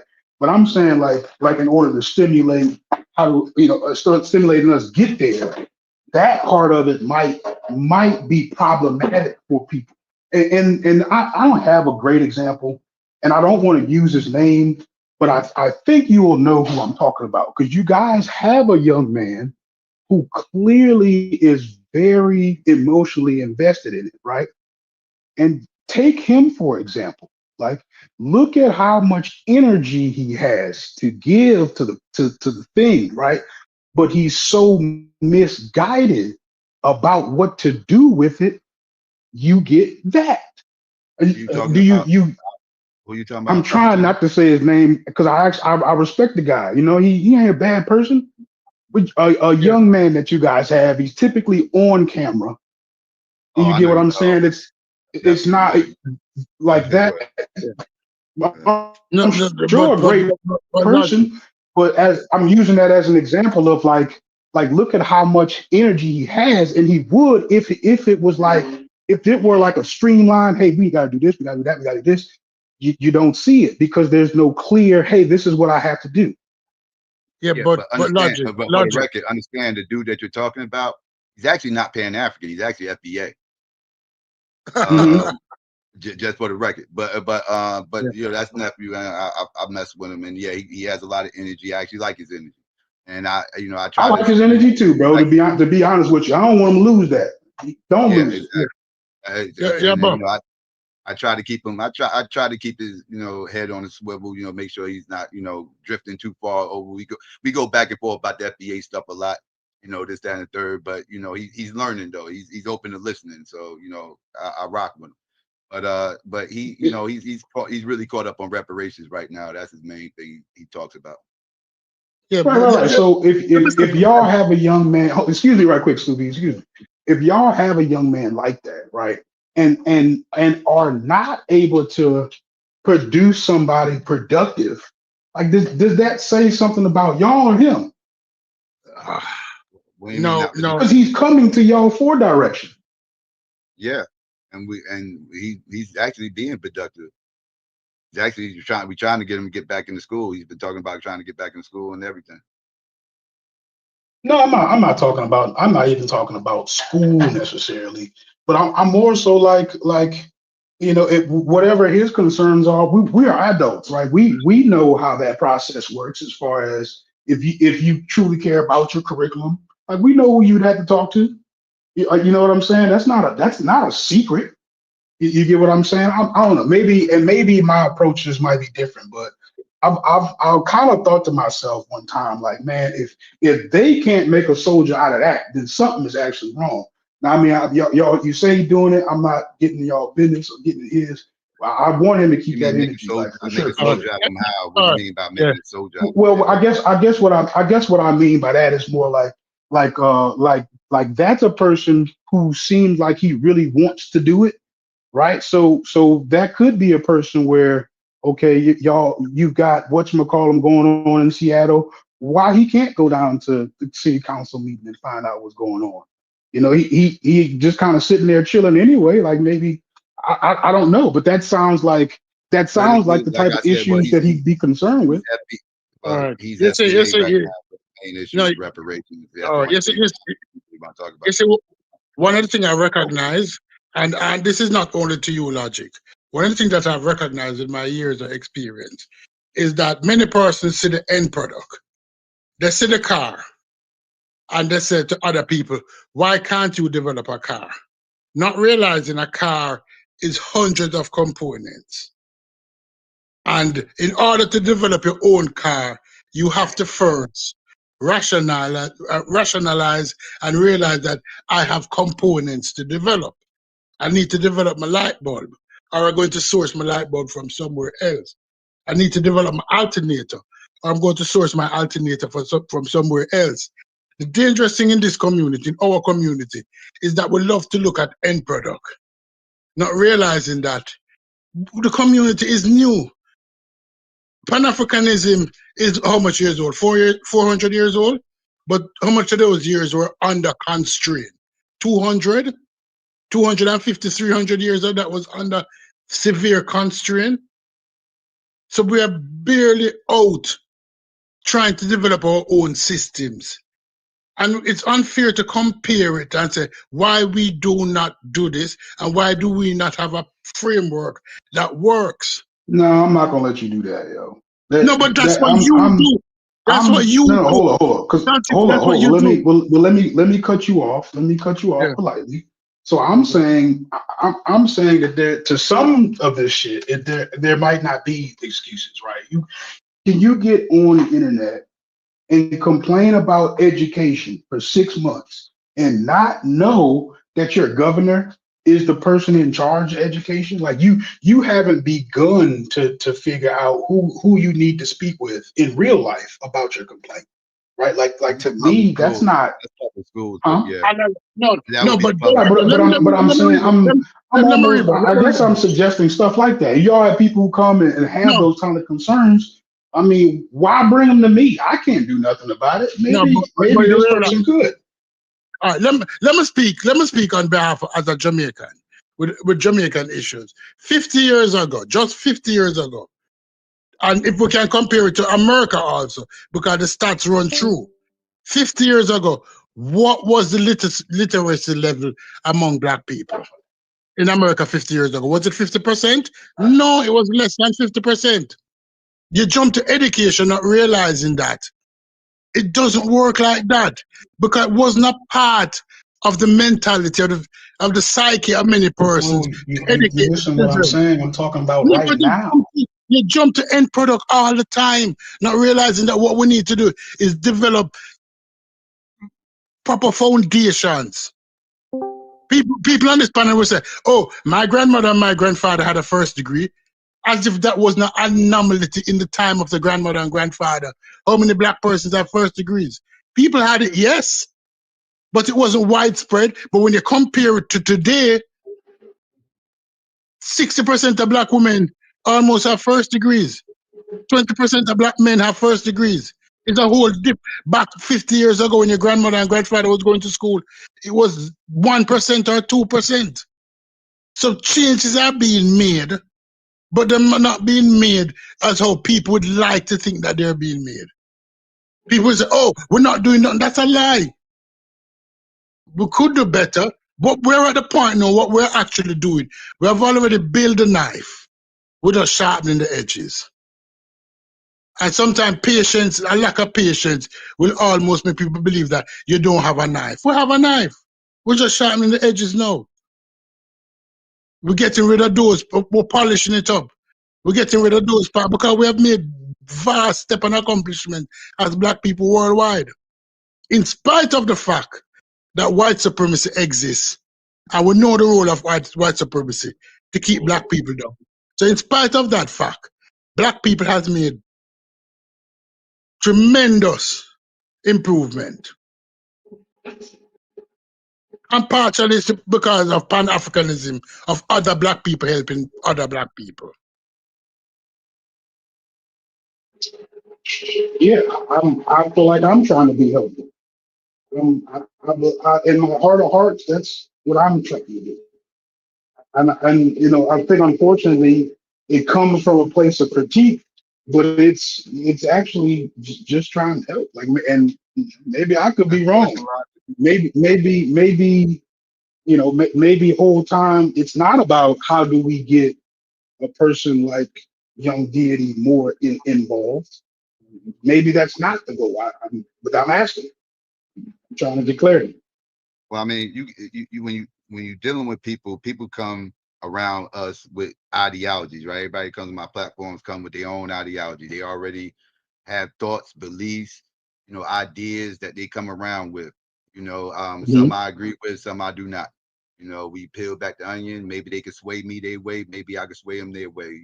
It's a think tank, right? Now, at the end of the day, I don't disagree with everything he says. I do try to get him focused politically and everything else. I actually got him to vote for Jill Stein, and he wasn't going to vote. He was one because when he first came around us, he was one of these I'm going to stay at home, sit at home people because he was listening to all those Tariq Nasheed types and everything else. That's fire. I didn't know that. I didn't know But I that. actually got him to get up and vote for Jill Stein and this, that, and third. So it's a slow Well, crawl. yeah, well, You that, can't that's a just that's a big deal. change overnight. Yeah, What I mean? that's a big deal. I didn't know that. I didn't know that. So shout out to y'all, man. And I mean, it's called each one teach one, right? Not each one teach 30. I mean, you would like to teach 30, but the goal is at least one person, right? Like, so everybody. That I mean, now that I know, I got to give you props. That's actually fire. That's got to be what it's all about, right there. At the end of the day, you can't trip on the speed of the progress, but progress. If there's progress, and then you gotta roll with that as you can take it, bro. So that's actually fire. I didn't know that. So that's dope. So like Let me ask a question though, Lodge. Let me ask a question. Yeah, I hear a lot of critiques about a lot of ideologies over here, but I'm not exactly sure what everybody themselves believe. What should we be doing? Like, what is your are you what's your theological views? What's your political positions? Like, what should we be doing? So my thing is, I would like for African Americans to be a lot more aware of some of the tools that we have at our disposal, and just be a lot more economically savvy, right? Like the wealth, you hear me say almost everywhere I go, it's the wealth gap, it's the wealth gap, it's the wealth gap, right? So like for me, it's about how do I streamline people into that, right? How do I maybe, even if I can't like directly get you to say it, in some ways, how do I begin like maybe forcing you to look at some of these other options that at least open the door for you to think about it in a different way, right? So whereas I may have to unfortunately attack some things that people hold near and dear, the reason would be because I'm attempting to force you to look at it like this, because this is not going away, right? Like this would have to be addressed even if your goal is that. You would still have to be attacking the wealth gap. Whole time you would still be needing to build wealth in this country. So to focus on something else could possibly redirect certain energies that could be put into just building now. Now, whatever we do tomorrow, we do tomorrow. But we gotta like this is what we could do today to prepare for whatever we're going to do tomorrow. So like being overly concerned about the tomorrow, to me, just to me, I see a lot of people not being able to navigate that very well. I see a lot of people taking that on and being so focused on the emotion behind this end goal that they seem to kind of be adverse to the stuff in the middle, right? Like how you were saying, about the voting process, right? Like that can be a contradiction to somebody. They feel as if they feel so disenfranchised that they don't want to participate. And let's not like negate the disenfranchisement, right? It is there, but without participation, it does not get better. So maybe sometimes I may sound the way I sound because I am trying to force people to see it that way. And it maybe, that could cause some disagreements or whatever, but that's where my heart is. I believe that. let me break down what I I'm understand. hearing. Now But I let understand. me say something, Psycho. Hold up, Before I please. He no, don't let me stay just say, in here that long. Can I hear no, back I'm from him? trying to understand what you just said. So I'm trying to, as a listener, I'm just going to ask you: are you saying that poverty is the major problem facing Black people when you talk about the wealth gap? Is that what you're saying? I think that a lot of things change when that wealth gap is addressed. So as So far as you're it saying, being the main thing, I don't know if I just say it's the main thing, but but that's what I feel Psycho like a asked lot of you. things change. That's what Mhm. Psycho asked. If you could change one thing, what would you change? And you went to the Okay, wealth but yeah, gap. it would absolutely be our buying power. I mean, not our buying power, absolutely be the way that we spend our money and what we spend it on. Oh, so poverty is the Like, major problem that facing Black we people. yes. Okay. Go ahead, no Psycho. How do we get more Black businesses? How do we get more Black people in position to hire Black people? Right? How do we get more Black people willing to vote for Black people? You know, that's all participation. You know what I'm saying? So you could, if you demonize participating, then you don't get to that level. And without that level, I don't think you can go anywhere. You know, and everything seems to stay the same as far as our But relationship with power without by and, that. by and large, most Pan Africans aren't against voting. Like a lot of Pan Africans vote and everything else. Like I hear FBAs that be against voting. They're the ones who say no reparations, no vote, no check, no vote. That be them talking that, but I don't hear y'all go after them. And they was the main ones on that soapbox. Most of the people that I argue with against this whole idea of we need to sit home and not vote and everything else and just not let your vote get count on the exit polls, like that shows any type of voting power whatsoever. It was all these FBA dudes. It was all the ones Mhm. talking Yeah. no reparations, no check, no reparations, no check, no reparations, no check. That's all they was talking. That wasn't Pan Africans saying no reparations, no vote, or whatever the case may be. Like that wasn't us saying that. I come And you FBA, know, and not only I that, view. FBA are way uh, more pseudo than Pan Africans. Way more pseudo than Pan Africans. I promise you that. I agree with you there. That you get no argument from me there. So like, maybe I'm wrong about this though. I view you as like you're not the typical Pan African that I run into. I told you that yesterday. Like you're far more practical than most people I run into. You know what I'm saying? But most people, I consider that good guy the typical Pan African. You know what I'm saying? He don't have to explain anything about what he believed because I've encountered him more than one time. Like for me to know what you believe, I have to sit down and talk to you. You get what So I'm you saying? got a problem. So what you got a problem with is culturalists. That's what you got a problem with. Not even necessarily Pan African. You got a It problem might with be. culture. I think so explain the difference before I just 100% agree. Because what you're complaining about is the cultural side of Pan Africanism, right? You're complaining about the people that think we need to hyper focus on Egypt, Kemet, the Nile Valley. We need to change our names to this. We need to wear dashikis and practice certain rituals, ancient African traditions, and all this other stuff. This, that, and the third. Whoopie whoop. That's mainly what you got an issue with when you talk about Pan Africanism. Am I correct? Uh, now that you said that, Now that you said that, I think the way that I would like to say it is that y'all don't separate yourself from them. No, but They, is that the part? Is that the part that you have a problem with yeah, out of the conversation? yes, yeah, that brand of it, yes. I get what you're Okay, saying, right. yes. So that will be the cultural side, right? Like it's like a culturalist, like FBA are culturalist, right? FBA is all about culture. They're a cultural ethnic hate group, right? Like they got issues with a certain demographic of the diaspora, right? And they at war with them, like it's us versus the rest of the diaspora, right? Like these are ethnic nationalists. They also culturalists. Is everything's about culture. You hear these FBA people complain and what their gripes are. It's always about culture. These group of people over here said Black Americans don't got no culture.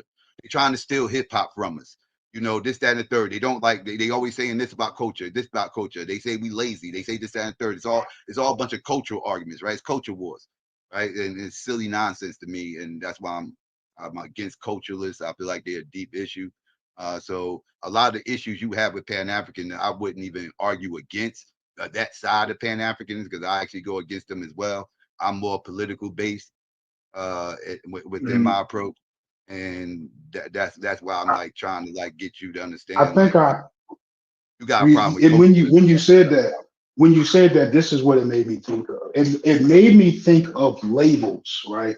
It made me think of like how powerful labels can be, and the fact that there is that particular like sector of y'all that you're not, right? I get that, but the fact that they are still under the same umbrella, like to me, like the brand's got to mean just as much as the cause. You feel what I'm saying? Like I can't allow people to latch themselves on to my brand, knowing that whole time like y'all messing it up. So that's why, and this is another reason I consciously do this, right? I consciously were trying to pry those events from Pan-Africanism, because if you can take those events, right, and use them as motivation for any cause, right? It don't have to be exclusively Pan-Africanism. You follow what I'm saying? Not as if that we can't point back to them, draw inspiration from it, in any of that. I'm more so saying that you could rebrand the whole thing and be completely removed from the confusion about don't vote, or be completely removed from the confusion of we gotta be Egyptian, rather than have people find out about Pan-Africanism, have to like debrief them about what the real thing is. Now you've branded yourself as this thing and we're doing this, right? I don't have to unwind most people, because now you tell me this, like most. That would be me pulling a no true Scotsman fallacy on Pan-Africanism, right? That would be me being the authority on what's Pan-Africanism, right? And that's not what it is. No authority on what Pan-Africanism is. It's just a simplistic definition that falls under a lot of things. It has a big umbrella. It falls under a lot of things. Now think about it like this. Now, could I do that with a Nuwapian? Could I come tell you I'm some new Nuwapian that believes this, and you remove me from the rest of the Nuwapians? No, that's a cult. No, that's a cult. That's that's what ideology. That's actually a cult. I'm not saying it's the exact same thing, but it could be taken the same way. You get what I mean? Now, I think a better example would be Christianity. Because that is a lot of different sects that fall under Christianity. Nuwabian, that's just a straight cult. It is no blending groups with that. Like it kind of is what it is. You either fall under Dr. York's ideology or you're not that. Christianity is a little bit more broader, right? Because in order to be a Christian, you only gotta believe that Jesus Christ is your Lord and Savior. That's it. That's it. Just like Pan-Africanism got a real simplistic definition, so is Christianity. You just gotta believe Jesus Christ is your Lord and Savior.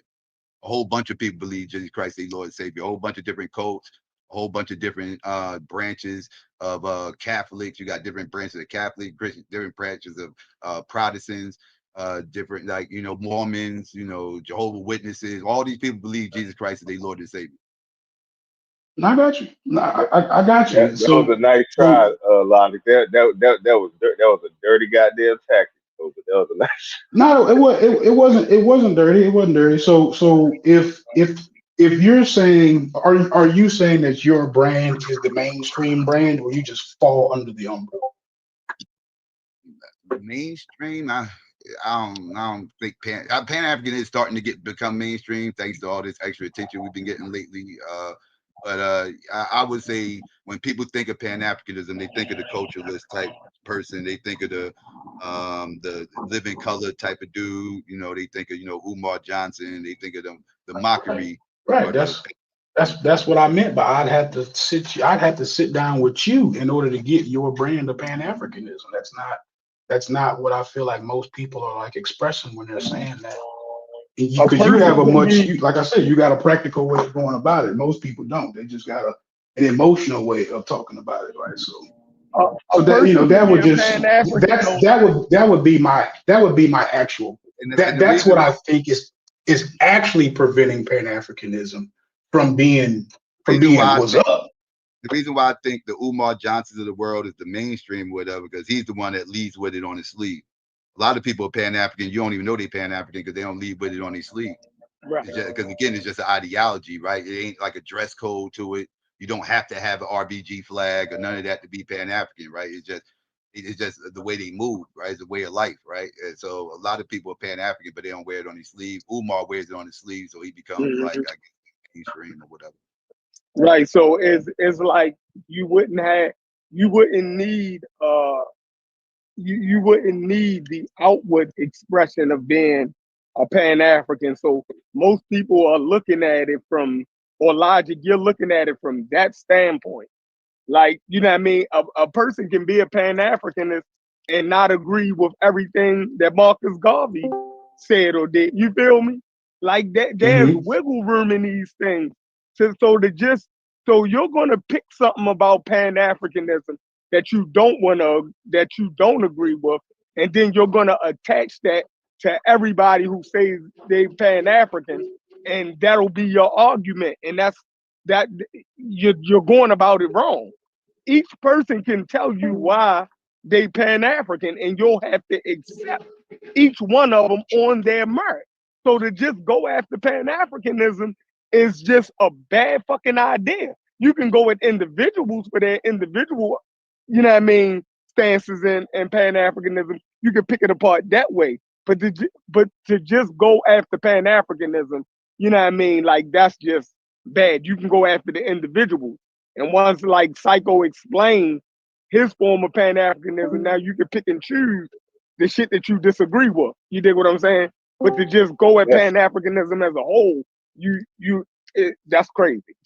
That's a conversation that we were that's a conversation that we were having yesterday, Chef. You and I. Yeah. So yeah, he's got a point, Logic, bro. And I'm gonna stop. And again, I'd said it. Again, I'd said this shit on in the PK server a few days ago. I'm gonna stop blanketly. You know what I'm saying? Like just putting that shit all under one umbrella and just saying it's all bullshit. There's too many people I respect to do that. You know what I'm saying? Like there's too many people. You feel what I'm saying? Like and there's too many. I actually, what? You know, I've talked to Psycho a bunch of times actually at this point, and I enjoy talking to him. Right, so he knows I don't too much care for it, but I'm not gonna be like, I think y'all just absolutely fuck nuts. You know what I'm saying? But at the same time, so I'm trying to just keep the conversation cordial. He knows how I feel, but at the same time, it's not about that I actually mean that they crazy as hell. I'm just more like would you imagine where that could work better like this? I might come across however I come across, but that's really all I'm saying at the end of the day. Well, yeah. Hold on. Go ahead, Gullah. Hey, what you think about that post I made? A lot of people here probably ain't seen it, but what you think about that post I made the other day? That's fire. Yeah, that's fire though. Yeah. Gullah, that's fire, right? And I can't even disagree with that either. You dig what I'm saying? Because now you're narrowing down your Pan-Africanism. You feel me? Like that's fine. Like you're giving more direction to it than what most people. But what we was talking about yesterday, me and Smalls, I was saying like, yo, with you, Gullah, you expect everybody to be as knowledgeable about shit as you are. You feel me? Like that's never gonna be the case. You feel me? Like a nigga, like every Christian don't know the whole Bible, but they still Christian. They don't have to know all of that you know. You know what I mean? They don't have to know what the pastor knows in order to be a Christian. You feel me? So the same way, you don't have to know. They can't even read. I think there's a layer inside of what you said, though, Chef. Go ahead, Gullah. Go ahead. Yeah, I was just saying. Yeah, I'm gonna say it's people that can't even read that. You know what I'm saying? They say they, part of the religions of the book. People that can't read that just fucking Muslims or Christians or whatever. You know what I'm saying? Exactly. And I know more about the motherfucking Bible than you do, but they didn't read it though. You know what I'm And they'd saying? be, So and like, they'd be yeah, devout. Good They'd be listeners. devout They about good it, and they'd listeners. They die listen to about what it. the pastor's saying. good listeners, Exactly. right? Right. So Yeah. Psycho, so good but listeners. let me Yeah. so I got a comment on what you said, Even at the Chef. I was beginning, letting it rise out here. even at the beginning of like Christianity or Islam, it was only certain motherfuckers that can read the books anyway. Like normal Exactly. people couldn't read it, but they was about Christians. Exactly. Right, And yeah, so and you said specifically I'm what putting him in and a particular specifically box. well specifically And I would say that and he I was putting himself in the box because he falls under the same umbrella. wait, say repeat that. Yeah. He, Flush that out a little bit better. Yeah. Chef said that I'm putting the Pan Africans all in one box, Yeah. right? Uh-huh. And I'm saying he put himself in the box because he's a Pan African. He's falling under the umbrella. I'm not putting him under the umbrella. He does fall, just as the culturists fall under the Pan African umbrella. He would fall under the Pan African umbrella. But they don't all That's fall not. under I'm the not. Pan African umbrella, but those cultural Pan Africans do, yeah. Right. And what they're saying though, Logic is and this is one thing I can't fight them on. Like, you know, the more I look it up, it ain't one way to be that shit, bro. You know, so the that's one thing that I was having with Chef. Like, I keep making that I keep using that flawed logic, like, nigga, if you don't know about Africa, how you a Pan African? You know, it is flawed logic. Yeah, it's flawed logic, bro. It is. Like it is. No, my bad. I was Go going ahead, to say Psycho. Chef mentioned Marcus Garvey and everybody not agreeing. Like, I couldn't have joined the UNIA. I could have never been a part of the UNIA if Marcus Garvey was breathing, and not because I'm against going back to Africa, even though I don't promote it. If people want to do it, you know, go for what you know. I don't knock it if that's what they want to do. I don't promote it though. But he wouldn't let me join because I'm a whole heathen over here. You had to be a God believer in order to join the UNIA. And so I couldn't join it if I wanted to because I don't believe in God. Hey, Logic. Yeah. Don't let these crazy motherfuckers knock you off the floor. I'm back in the building. They're not. I said where I didn't understand. I gotta let it go, but I just don't understand it. Chef, fuck you. Y'all niggas is dirty, bro. Y'all niggas fight dirty as hell. Y'all knew I was gone, and then y'all motherfucker tried to jump Logic. But I'm back in the building. You can make the blanketest fucking statement that you want to make. And Smalls, I don't give a damn what server you put wherever. Blanket statements gonna happen whether you say them or not. Pan-Africanism in and of itself is a great ideal. So when I'm discussing this, I'm not talking about Pan-Africanism in and of itself. I'm talking about the people that will go so far as to say helping the lady across the street is their version of Pan-Africanism. No, fucker, you just a good person. You just helping people. You don't because if that's the case, then what is helping people? Just helping somebody is. I mean, damn, everything would fall under Pan-Africanism if that's the case. Saying But hello, then the way, being polite. Like what are we doing? The way that well, you know what? I'll let Psycho explain it. I was going to ask, do you think things? Psycho. Let me fight Smalls first, because see, the first thing, Psycho, is because y'all said go to after the individuals. So now, Psycho, I want to let you know that this motherfucker here, Smalls, don't give a fuck about Africa. He don't give a damn about nobody dying. He don't care about the fucking dictatorships, nothing. All he care about is what the fuck going on where he at, and mainly his own family. So don't let him fool you into thinking he's some kind of Pan-African sympathizer. Because before you came on here and I had to go into the real world and do shit, he was on mine and Logic's side. Y'all jumped Logic while I was gone, and I don't appreciate it. Hey, my position has not moved. I just came in. No, it hasn't. But X-Logic didn't get any clarity. X-Logic just the clarity. That's all it was. Before you do that, Logic, did you get any clarity before we start back over at points at zero again? I wasn't here. I said earlier I didn't understand the analogies about the war. I said that. Right, we was in the middle, and I'm still trying to show y'all how it is all under one umbrella, and you saying it's different.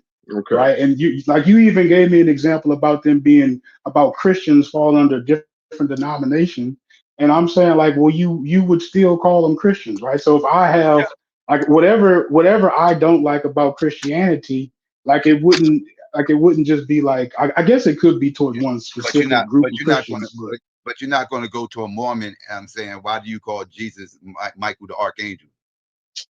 Right. Right? Because Mormons don't believe Jesus is Michael Michael the Archangel. The That's Jehovah's Jehovah's Witness. Witness. You know, Right. you way too smart, Psycho. I don't even know what the hell you talking about right now. see, I told you he the second best one behind it's not Marcus. like you definitely the second best. Well, no, he's the first best one, clearly. But he's the first best black activist. I just respect Psycho because he lived what he's talking about. So I understand Chef's point when he said that you should attack the individual versus the ideal. I agree. I fully agree with that. And if that's all you saying is clarity, I don't even need that clarity, because the idea of us unifying and getting together is I have no issue with that. But I do feel like it's a very confusing thing, and it needs to be some fixing, especially if y'all sit up there and let Umar, and I know I mean let, you can't control what another grown person do, but Umar be the biggest damn representative of Pan-Africanism as far as social media. That's what people see, that's what people know. So I would say, I know y'all don't all agree with him, but I guess with what he was trying to do, if it was legal, it would be good Pan-Africanism, I guess, if it was an actual school, if, all the shit. I don't even know what that nigga was saying half the time. Yeah, I don't. Like, so either, to try to we can't control who get on the Breakfast Club and who get on Vlad TV. Yeah, I know. They the ones who made Umar the face of Pan-Africanism, right? Like, yeah, no, Umar I ain't gonna lie to you. You know what? I actually fall back on that. I wouldn't even want to force somebody to claim Umar Johnson just because he's in the news. But I got you. But no, I get it. But Psycho, you don't see any of my point when I say, bro, that it's a lot of people. Now, you're a Pan-Africanist. Would you agree that everybody that say they doing Pan-Africanism ain't doing Pan-Africanism, bro? Not in no real kind of way. They're being a good person, maybe African-centered, but not Pan-Africanist. Like when you say you're a Pan-Africanist, Psycho, what do you mean for you, the individual? What do you practice, or without telling too much, personal shit? What do you do? It's what he agree with. It's what he agree with, not what he actually do all the time. I heard I said Psycho and I heard Chef. It's so go agreement. ahead, Psycho, and then you let your interpreter talk after you. Go ahead. Nigga said, "Go ahead." I hate you, Chef. Well, I live in the hood amongst a majority black city, and I'm doing community activity in the city, in my neighborhood. These are black individuals and of all different ethnicities. How Newark is. We got Haitians out here, Jamaicans, everything else. It's like it's not just FBA people out here, and I don't. I'm working with everybody, right? Like I view the community as a black community, right? I don't get wrapped up in the way people go on and what culture they practice. Right. Go. What you robbing a bank, Chef? The fuck? I'm walking these dogs. My bad. Oh, I thought you took somebody hostage. So get your ass up and Chef. Go ahead. Yeah, I don't get too wrapped up walking in them dogs. So as far as what's doing, there's no one set way of doing quote unquote Pan-Africanism. I don't even really think that's even really a thing per se. It's like Pan-Africanism is an end goal, right? It's about believing that we all of this, us people of African diaspora, from African descent, all believe we got common interests, common goals that we need to work together to achieve, whatever that may be. So that's a pretty broad term, and there's a lot of different ways people go about getting these goals achieved. And so it's no one set way of doing things. Like somebody mentioned earlier, about black businesses, and they mentioned being a black owner is Pan-African. I had to let them know, I don't agree with that, because I know plenty of black owners of black businesses that are not Pan-African. They don't do anything to uplift the people. They're not trying to circulate the black dollar. Once they get that dollar, they actually dumping it right back into the white and right back into white circulation. Yeah, I mean, they don't own the land. Pan-African. They don't own the land, and they got the loan from the bank. Yeah, I got you. But I don't mind getting a loan for the bank. It's what you do with the money after you get it, though, right? Put it back Because into your you gotta get the community, money you mean? somewhere. But what you do with it afterwards is what Okay. was key, right? Okay. You know, how, are you trying to figure out ways to keep that money in the Black community, keep it circulating? That's what's Pan-African, right? So not just being, but what you actually doing once you get the money. Are you hiring Black people? Are you spending that money at other Black businesses? You know, again, keeping it circulating. Like that's what will make you Pan-African as an owner. Okay, no problem. What you doing in Newark if it ain't too personal? I've worked with councilmen. I've done in the past or recent. No, right I mean, now, you said like recent. You said you're working with. Is there something going on right now in the city? Currently, right now, no. Not currently, right now, no. I've done. I can name things I've done in the past, but not right now, currently. I just did we just did a clothing and food drive over there by Lincoln Park, across from Symphony Hall. Over there by Broad, over there by Broad Street. Yeah. We just did something there. Unemployment office. Yeah, matter of fact, exactly. And then we're bringing in what's the lady that sang "Take Me to the King"? Bang, Tamala Mann. We bringing her in to that big church on Martin Luther King Drive. Yeah. Well, I know him. I don't. Now here's the thing. I might be Pan-African acting, but I can't get over to Newark as much as I'd like to. But I know I fund some of the stuff that they do. I can't say that, you know, you talking about Do It All the rappers, Or correct? Do It All. Yeah. Yeah. I try to financially get involved, but I just can't, you know, it's a little difficult to get over there as much as I'd like to. But I did go over there for that one because my son had a game at Weekway, or so like a scrimmage at Weekway like a week or two ago. So, but yeah, no, the city is I'm feeling good. I'm feeling good about it. How you feel about Baraka losing his run for governor? Did you think you would have made a good governor? Yeah, I didn't really want him to lose. I didn't want him to leave Newark. There we go. We on the same page. We on the same page. Because he's born and bred here, and he understands what the city needs, and he actually cares, and he's not doing anything funny with them. He's a little bit too in love with the immigrants for my liking, but that's Democrat stuff, whatever. That's the Democrat. That's a Democrat headline mess. Yeah. I think a memo must have went out around that time for all the mayors, the Black mayors and governors across the United States to go visit these detention centers that's been there the entire fucking time. He did this during his governor run too. I do think it was kind of like a photo op publicity. He was doing to try to bring attention to himself, and it worked, but it didn't work. It didn't work to the degree that he won, but it did bring some attention to him. Yeah, I think Citarelli gonna win. So I just met with the female. I always forget her name. The Democratic candidate. I met with her Wednesday. Well, our group met with her Wednesday, but I think Citarelli gonna win. But we born y'all with New Jersey business. We born y'all with that's good shit. I gotta get Brad. No, because like we actually in the same state, so when we in the same state, somewhat in the same area, I like to gauge it. I didn't want Baraka to leave Newark anyway, to be honest with you. Newark, he has a not a soft hand, but he's got an open door policy with the gangs and an open door policy with like the actual criminals and the ones that's coming home. So I've sat in on a couple of those. He slowed down gentrification that Cory Booker introduced too. He slowed it down, and I'm nervous if he leaves that gentrification is going to just speed up. But I didn't know he was pro-immigrant. I didn't know he was heavy pro-immigrant though. No, he's not. There was a memo that went out. He's not. It's just Democrats move step. No. He don't really move. He's different. I'm just saying he was caught in the whirlwind of the entire world is talking about illegal immigration, and then he's also running for governor. So it's very difficult. Citarelli and the other lady, I'm gonna get her name, but the Citarelli and the other lady, they dominated the headlines. So it was a way for him to get in the game and get some whatever. He got arrested and all of that, all the political stuff.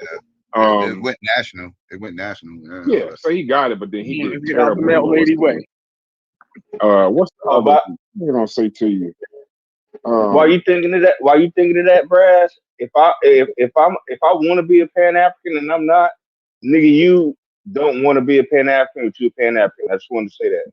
No, I'm not a Pan African. Yeah, you are. Yeah, you are. No, hell no, I'm not. No, No yeah, way. you are. Because I wouldn't. I'm gonna say this. I probably do everything that Psycho does.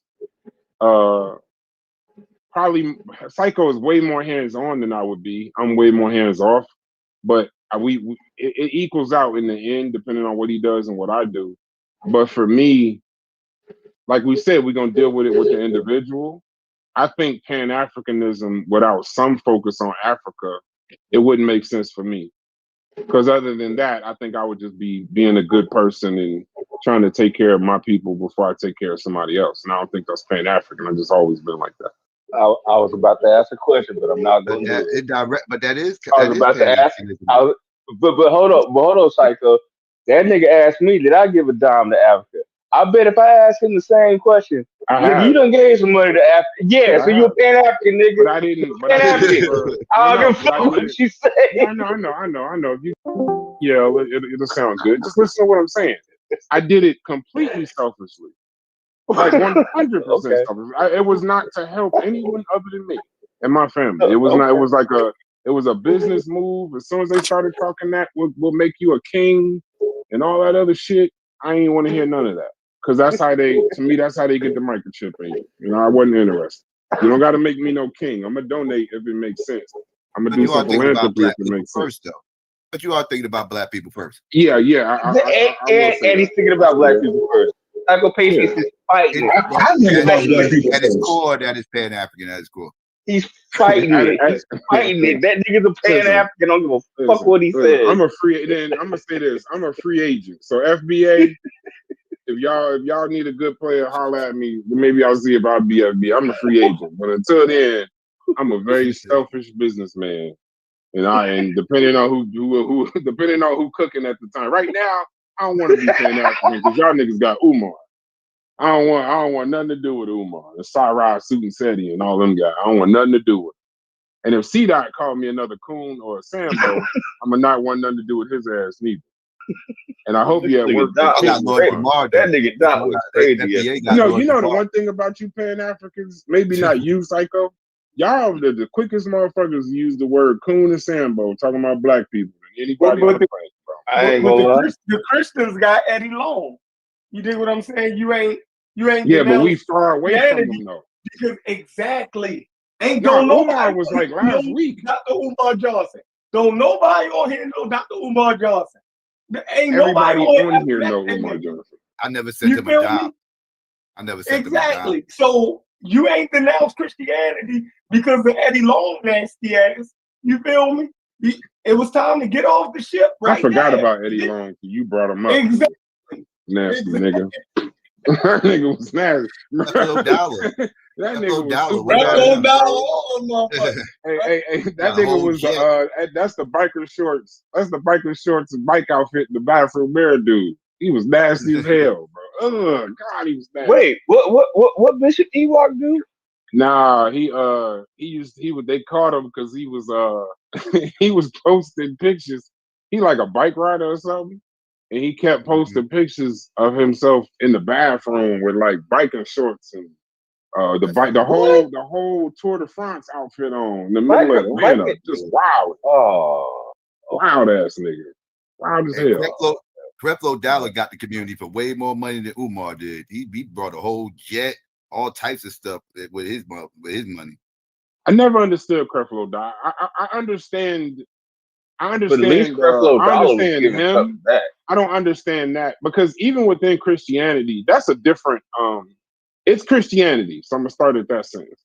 But it's a there's a word for what there's some kind of financial part where like it's based in and around money. Like all the prayers is about money. Everything is about money. That's something else. Yeah, them niggas crazy. Yeah, it's a hustle. It's a scam. No, it is. Well, I mean, I ain't even gonna argue with these mega churches. They have people fake coming there, fake broken legs and fake being blind and stuff like that. They fake healing them, and and everything on stage to get money out of people and everything. Oh, And here comes okay. the collection plate. Like, yeah, they're scamming. Yeah, they be slapping Okay, the hell out of you, and that's the one where you go up there, they slap the hell out of you, and you thank them Yeah, for they it. touch you on your head, and all of a sudden they pass out, and this, that, and third. They've been blessed, Wow. and all these people passing out, and yeah, all types of craziness. Hey, Psycho, I know you probably tired of talking about it at this point, but I'm gonna try to talk about it from a positive way while I got you. I know you be busy. If I wanted to donate to, what's the name of that brother school? Where that paperwork? You got that paperwork? It start with an X. Cash App is the Ziax movement. Or Yeah, I think him, movement, Ziax. Ziax That's movement. what it is. But is Yeah, it the something Ziax other than a Cash App I could donate to? He has a GoFundMe too. I don't have the link to the GoFundMe. Yeah. so it's- What you think about it? Be a good idea? Because everybody Yeah. kept talking about the accreditation aspect of it. But my thing is, I don't think that's what it's supposed to be. It seemed like it's just like for the record, he never made the claim that his school was accredited. It was always Yeah, about homeschooling. He always very It's homeschooling, nobody's more right. transparent. Nobody's more Yeah, transparent. when I heard he had some kind of pipeline to get his students into college after they finish him, I said there's more to this. And it can't like whatever my complaint is, they don't feel right that it stop at accreditation. Yeah, if he's sending niggas to college, if he's sending niggas to college, I can't complain about it. Yeah, What are we I don't know what to hating say to on? that. I don't know what to Let's say. say it this way: all the people you hear complaining, how many of them are parents of the kids that Q Butter taught? Show me the one parent that went to Q Butter, sent their kids to Q Butter school that complained. If you can show me that one parent, then we could talk. Yeah, I don't get it. Doing per se. If a nigga can leave Cuba and go to college, I don't know what I. No, I'm just saying. But what is he doing? What is it? A school? Is it just a program? It's like an after-school program. When I seen that nigga go buy 22 Apple computers, you know what I mean? I said, and then I seen the kids in there working on them. And Bill, I said, "Oh yeah, what are we hating on?" Yeah, I said, yeah, hold on. Like I said, it's like an after school. So it's like an after school program. Extracurricular. Is it? I mean, I probably should be asking him, but I don't really talk to him. Is it like if I not invest per se, but if I donate, is he registered where I can like this is something I can send off, or is it just like a peace offering or what? Peace offering. Well, peace offering is like if somebody trying to get on their feet, they not necessarily their business shit ain't in order. He ain't got to be accredited, but No, it's his the business stuff's in stuff. order. He got Okay, then multiple that's locations. He's tried multiple. He's currently trying to build one of them up right now, but he got the spot already, and he's moving equipment and stuff over there and everything else. A bigger location in Brooklyn, and he got another spot that he's working on in North Carolina. So he's still in Brooklyn. Maybe I'll just go over there. Can you just go? Yeah, or you can go. Yeah. I'm gonna just go. He'll totally show you around. Like I said, nobody's more transparent than Q. This ain't an Umar situation. Nobody's more transparent than him. So what the hell? This is just everybody just hating, or I don't get it. Because it seemed to me with all these dumbass conversations in the conscious community, it's like the one guy that's actually doing some work with children and is transparent about it. Is everybody's like fucking with him, and that's like literally why I one of the reasons I can't stand the conscious community. Motherfucker do a YouTube show, think they teaching, but a motherfucker that's actually in front of kids, buying computers, teaching them shit, making sure they on the pathway to college. That's the motherfucker everybody choose to fucking attack. That don't make no sense to me. And Brad, here goes the thing. He's not teaching them any pro-black bullshit. He's not teaching them none of that. I'm pretty sure it's some pro-black shit in there somewhere. He's teaching them. I don't give a fuck if he is. I don't got a problem with the pro-black stuff. I don't even have a problem. Yeah, I don't even have if he sneaks some be proud and all of this in there, I don't give a shit. But I'm just saying, I wouldn't give a shit. It's better than a fucking YouTube show. Like if that's what motherfucker from a panel on a YouTube shouldn't be critiquing a motherfucker in the street that ain't trying to say this is accreditation. I'm not trying to say this is school. I'm just helping my community. Yeah, just I'm gonna get his. I'll get his information from somebody. Like was it? Am I? Because I have bad memory. Am I tripping? Wasn't that his channel that was showing the kids doing the robots at the convention? Yeah, that's He yeah, throws that's a right. But they What were are we throws a- talking about? he throws but they were he teasing literally them for that he shit. literally throws a couple of science fairs every year. They right there Mhm. on YouTube. He does it all the time. I mean, like I said, the kids love it, parents love it. Like I said, you don't hear none of the parents complaining, none of the kids complaining, nothing. Dr. It's Why Mayette we still hating on donates. this a nigga bunch though? of people that has nothing to Dr. do with the Mayette, school, don't support yeah. the school, that don't. A couple of them don't even got kids, but they're up here complaining. So just Yeah, pay attention. What? I don't get it. Dr. Mayette got Morgan State College to donate to him. So, you know what I mean? He definitely, we expect everybody to do things the way mainstream America does them, right? For I don't want to say white America. Yeah, I'm gonna say how it's supposed to be done. Everybody is not gonna do it that way, right? So we got to get out of that mindset of you got to do it this way. If the dude has results, right? For instance, the Nation of Islam school, right? Sister Clara Muhammad, right? There's the Sister Clara Muhammad School. They have them all down here in Baltimore. The kids graduate 1, 2, or 3 years ahead of schedule from regular school. They go off to college. Now, you don't have to agree with the Nation of Islam, but you can't say that their schools are not effective. You dig what I'm saying? Right. Just like you don't have to agree with the Catholic religion, right? But their schools are effective and they do it their fucking way. You feel me? So if you see now Q-Butter, if we look at Q-Butter, we have stereotypes. This looks like a hood nigga. You dig what I'm saying? He talk like a hood nigga. It can throw a lot of people off. You dig what I'm saying? But look at his results. The brother actually tried. He ain't gonna get everything right 100% of the time, but he doing more than most. So get a brother credit. You know what I mean? And you're not gonna agree with everything that somebody do. You're not gonna do it. I don't understand why people feel like they have to agree 100% with somebody in order to support them. That's madness. That's crazy. We can find something to disagree with a motherfucker on anything. If you look hard enough, I can find a disagreement with my goddamn mother. If I look hard enough, you feel me? And she titty fed me. I can find a disagreement with her nut ass if I try hard enough. You feel me? So we gotta stop that. That's my spirit. You one of the wildest niggas I've ever talked to. It's a little wild. I mean, Jesus. It was like what you said was profound, and then you started talking about titty fed and all that other shit. Like, you lost me right there. Nigga, I get it. I know, bro, but I don't even be one of you said mother and all that. I don't be one of man, damn, man, I'm a visual learner. That nigga had me caught up in the moment. This said titty fed. I was like, what the fuck?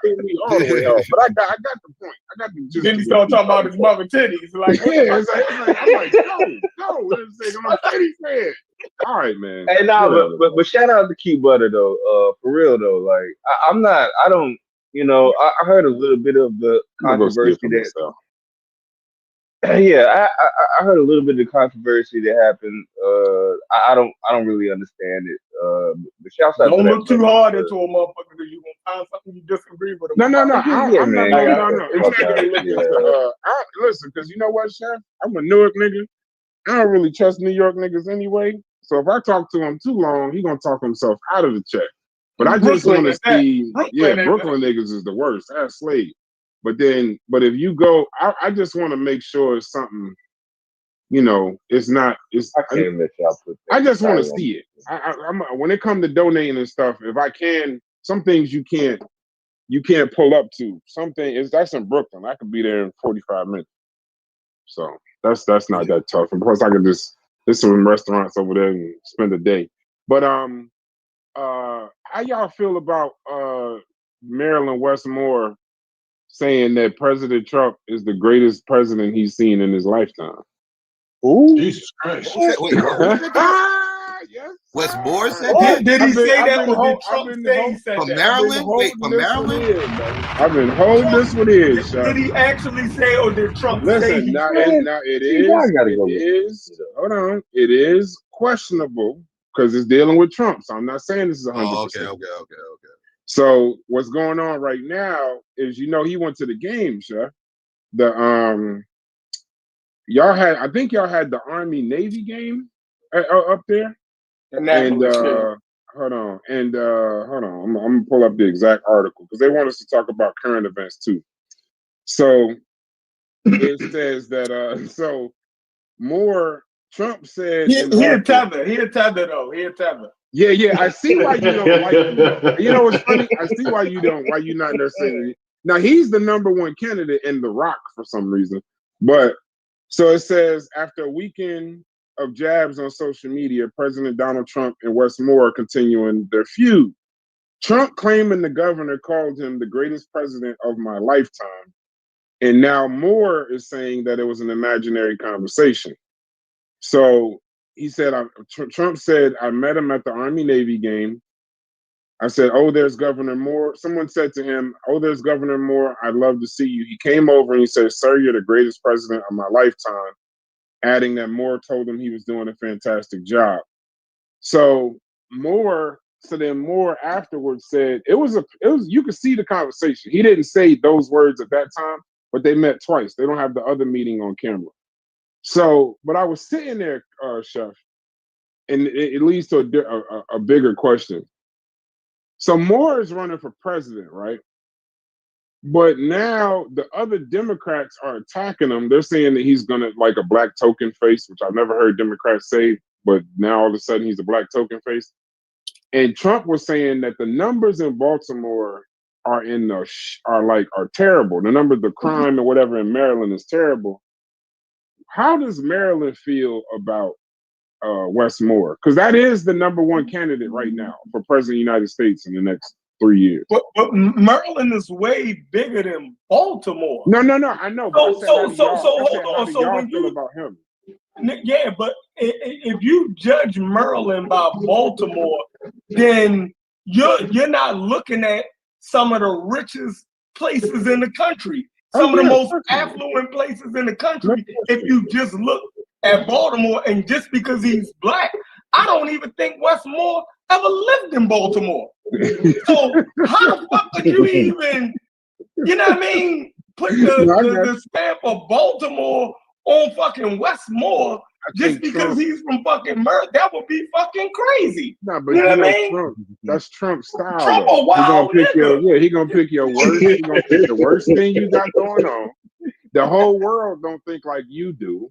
Like people don't, when they think Baltimore, because my aunt is in the military, I think Annapolis. The first thing I think of. Right. I don't even think of that, or Bethesda, one of them two. But Baltimore, because of the movies and the TV and this, that, and the other, and the fact that he's black. But he was talking about how y'all needed money for the bridge, that cargo ship that hit the bridge, and he was saying that they're gonna block the fund and this, that, and the other. But I'm saying now this is a black man. I heard Psycho say Wes Moore, so apparently he's familiar with him. Do y'all think he is the next best candidate for president on the Democratic side? And if not him, then who? Oh, go ahead, Chef or Psycho, whoever. Probably for the Democrats, but particularly for black people, probably not. But for the Democrats as a whole, a Democrat might can make that argument. I'm not that deep into it, you know what I mean? Mm-hmm. But as far as wise, this state here in Maryland, you look at the black cities that's in Maryland, like PG County. That's where Kevin Durant and them from. You dig what I'm saying? You had PG. You had PG. You had Baltimore. You had like that. You know what I mean? You got some small cities in Eastern Shore, Maryland. You dig what I'm saying? So he don't. You know what I mean? Him being governor doesn't trickle down to the black cities as much as, you dig what I'm saying, we would, like it. Maybe, I don't know politics like that, but I'm saying we haven't gotten a huge bump because he's governor, as far as the black city. So, you know what I mean? Him being the president of the United States, it might be beneficial to America in general. Just like him being governor of Maryland is probably good for Maryland, you know, overall, but it doesn't, I haven't seen no nothing tangible for us as black people that we actually gain something from it. So I don't know how we would gain from it if he's the president. You dig what I'm saying? Particular. You know what I mean? What But you go say, ahead, Psycho. what say you, Psycho? And then anybody else after that, because I know Psycho can't stay said that long. second. You said second best. Who you called the first? No. I've been saying all this time, Wes Moore would be a good representation. I think you said. Do you think Wes Moore would be the second best candidate? No. If I did, that was a mistake. I'm saying right now he's the best. He's ranked. They got the candidates ranked right now. It's The Rock, Oprah, Wes Moore. The Rock. Yeah, The Rock. Dwayne Rock Johnson. Yes.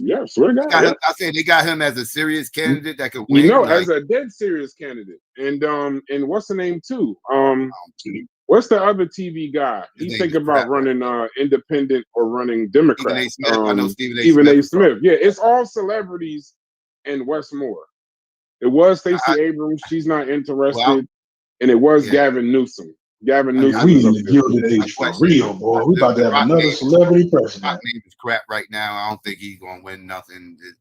I don't think he's going to win anything. Stephen A. Smith, he's another one. I don't think he's going to win anything either. I think Josh Shapiro is a viable candidate for them, probably in the long run. His name ain't buzzing right now like Wes Moore, but it's a long time ago before the primary. I would probably say Josh Shapiro will probably end up being the front runner by the time 2028 come around. What you think about Waltz? Who? Waltz, Tim Waltz. Oh no! I don't think he's gonna win nothing. I think he's one of the reasons. I think he's one of the things that I can't say he hurt Kamala, but he didn't help Kamala. Tampon Tim is always going. A name like Tampon Tim is always going to hurt. I think she should have picked Shapiro. She picked Shapiro. I think that would have helped her. She would at least won Pennsylvania. She at least won one swing state because she ain't win none. She could at least won Pennsylvania if she picked Shapiro. Okay. Anybody else? Anybody else? I don't know if anybody else up on the politics of it, but y'all going super. I ain't gonna say that, but yeah, y'all definitely getting into the gritty a little bit. I like Newsom though, and I know the presidential office for me is more head of state. So I think he presents well as head of state. Shapiro would just be a good president. I just don't think. Listen, okay, so Psycho, this is how I think in working with candidates. I could like a candidate all I want, but if I don't think they could win, I tend to not even include them. You know what I mean? And so right now, I don't think Shapiro is depending on who runs from the Republican side. I got a picture who could beat. I'm thinking who could beat Vance because I'm sure Vance is going to be the front runner. Even gets the ticket. I mean, a lot of things he can get it. Where his name turned to crap. No, I can dig it, but you see, they keeping him quiet though. Every time he say too much, they throw him right in the back. They say, "Hey, chill out. We need you a few years from now." But you know what's funny? And honestly, I think the Republican Party want to get away from MAGA. And that's gonna be difficult. Even though he's not MAGA, like he's not a day one MAGA dude, he still represents it now because of his position as vice president. Right. Hey, Brass, I think the comment you said about liking the candidate but not necessarily believing they're going to win, I feel that way about Andrew Yang. Like, he has potential. Yes. Yeah. I just don't think he could win. It's like in politics, you can make it whatever you want. It's like, yeah, if you can't win, you just can't win. Like, as much as the United States hates, judges, presidents, this, that, and the other, you do want a mean motherfucker up there, though. Exactly. Like you want to at least have seen like that. To me, that was Kamala's time as prosecutor and how she presents. Any other presidential campaign other than this one, and in this situation, I think if she could have had a full campaign with her ideas, it's a chance that she could have won. It wasn't just Trump that she's fighting as a perceived black woman in the United States. It wasn't just Trump. It was just that narrative of being a woman, that narrative of then adding in black woman. It would have made it very difficult. I think she was too closely associated with Biden, and Biden approval rating was crap. And the only shot the Democrats had was to run somebody completely different, not associated with the Biden administration. That was the only chance they had to beat Trump. I agree with that because a lot of her talking points in the They were debate Biden's talking points. Yeah, they were his. Right, they were Biden talking points, and she didn't really have her own thought to a lot of questions. So it's like she was just kind of gonna thug it out, freestyle it. If she got the presidency, which it wasn't installing confidence in the people. No, and where they screwed her at, was, people talk about, she got to go up against a Republican, but you still need that partisan support too. Like you need the other candidates. Once you fly, like we can in the primaries, we can argue, do whatever, fight in Iowa caucus, all of that.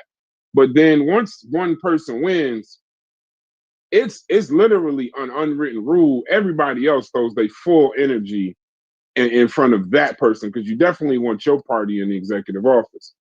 But the way that they did it by just skipping everybody and just putting it to the front of the line, I don't know if y'all watch the roll call. Yeah, they should have had a primary, but yeah, you could tell. Go ahead. No, I was saying I agree they should have had a primary, but Kamala wouldn't have won the primary either. I don't think. Exactly. And see, that's the key that I kept saying. You're trying to get this woman to win a presidential election. She's never won a primary. So you already know she don't have the full support, and she did well under the circumstances. But I don't know if y'all watched the roll call. You could tell that even the other Democratic candidates, Newsom, Murphy, what's the other, or the Whitmer, all the other ones, you could tell that they kind of was like, yeah, whatever. And you could tell they didn't really get out there and fight. And then a lot of people sneak past this, but if you in politics, you kind of know. And maybe you do know if you follow like the news and shit. Barack was really the last person to endorse. He waited till everybody endorsed. And he didn't even do a press conference about it. Nope. He went camera, did a phone call. Nope. Michelle came out way to early. answer the phone. Yep. Yeah. Michelle came out early for her, and then Barack waited like another 3 weeks. I think he waited because he didn't want to show that he had ties to her. Because I think he wanted a primary. He wanted a primary. Democrats to do a primary. Actually, he was mad at Biden for even initially holding on that long. Run, when they should have. Okay, Psycho. We can have some conversation, Psycho. This is my shit. I don't give a fuck about Egypt. But because like a lot of people don't know that last day, Biden was still running, and then if you really was paying attention, Pelosi and Obama flew to Camp David on like a Saturday, Sunday. Biden dropped out of the race on Monday. Once Pelosi started hitting around that maybe Biden should consider stepping down, I was like, it's done. It's a wrap. Oh, yeah, it's a wrap. People don't understand how powerful she is. Once Pelosi came out publicly and said that he should consider stepping down, that means that's what the donors are saying. That means the donors don't want Biden to run. So once the donors pulled out, that's it. It's a wrap. So once Pelosi came out and said that, I was like, oh, y'all can stop wondering whether or not Biden's going to pull out. He's pulling out. He's getting strong-armed at this point. Like, they telling him, yo, step down. See, it's videos. See, we don't go back to those videos, but those videos are with videos of us debating during that time. And I was telling everybody after that presidential election, I said when Trump said, I don't know what the fuck he just said. And to be quite honest, I don't think he knows what the fuck he just said. I laughed my ass off. I knew. I laughed. That's still the funniest line in political history. And then other than Pyaw from the dude back in the day. But when he said that, I realized Biden was going to have to step down. because he looked at because lost and confused yeah, he when he was said it. yeah. Dumbfounded. He ain't know how to respond or nothing. I was like, yeah, he done. Yeah. We got to get together on some of these political conversations because that's what Psycho. That's my wheelhouse. I'm usually quiet when we talk about other stuff unless I'm trying to get some good comment or get some good content or something like that. But yes, politics is. I could talk about that shit all the time. It's just we got to get to the people that want to have those conversations. I don't think the people they off in the fucking Green Sahara somewhere or some shit. Don't even know where they local. Don't know the name of their councilman, but know the motherfucking King Imhotep or the third or some shit. Can't rate their councilman. If I put a gun to have the majority of people in the conscious community's head, they couldn't name their fucking councilman. They local the couldn't name the president, the principal of their child's school if you put a gun to their head. But that's my own little rant. I apologize. I rant from time to time. That's a fair critique. But you sound like Logic though. It sound like your issue is the culturalist, right? Like that's your issue. Yeah. You got with the Yeah. I could be fully transparent with that. But yeah, I hope Wes Moore gets in there. I think they're doing themselves a disservice even entertaining Stephen A. Smith and The Rock and all of them. They need to get that shit all the way. Like that to me, being in politics, I think it's offensive to think that Stephen A. Smith could be president of the United States. It's offensive. Or The Rock. Or the Rock. Like in a serious conversation. You know what I mean, Chef? Like, I mean, yeah, we could just talk. But when we seriously like Stephen A. Smith is one of the candidates, hell no. This one, Nigga, The Rock. No. The Rock. I've never heard The Rock. I've never heard The Rock talk about politics before. I heard him play around saying he would consider it because he had a TV show, and on the TV show he actually was the president. It's kind of like a little bootleg. I hate Chris. What was it? Everybody hates Chris type of thing. Where he's a child. Yeah. But as he's telling the story throughout the course of the series, he's already the president. And he's looking back at his childhood, and that's the premise of the show or whatever. But so when he started this show, this is some years back when he first started it. They was asking him, what's the why would you come up with a show where you was already the president? Were you consider running? And he was like, you never know. And so he was playing around with it. So I'm not too surprised. You mentioned his name, saying he's considering it or whatever, because he played around with the whole idea. That's what the show was about. I love it. The debate will be fire. Oh my God! You know how many candy ass? I would like to see him in the primary. I don't really want to see him win, but I would like to see him in a debate. I would. That motherfucker been talking about Rudy Boots and candy asses, and it did. He wanted to win the people over. He would. If he wanted to win the people over, he would. I don't think he'll do it. He'll try to be professional, but if he really want to win the people over, he'll go full blown Rock. Asking Stephen A. Smith, so what you think about Israel and Palestine? So it doesn't matter what you think. or what if he started his campaign speeches? Finally, The Rock has come back. Candy ass. Yo, let me tell you something. He'll steal the show.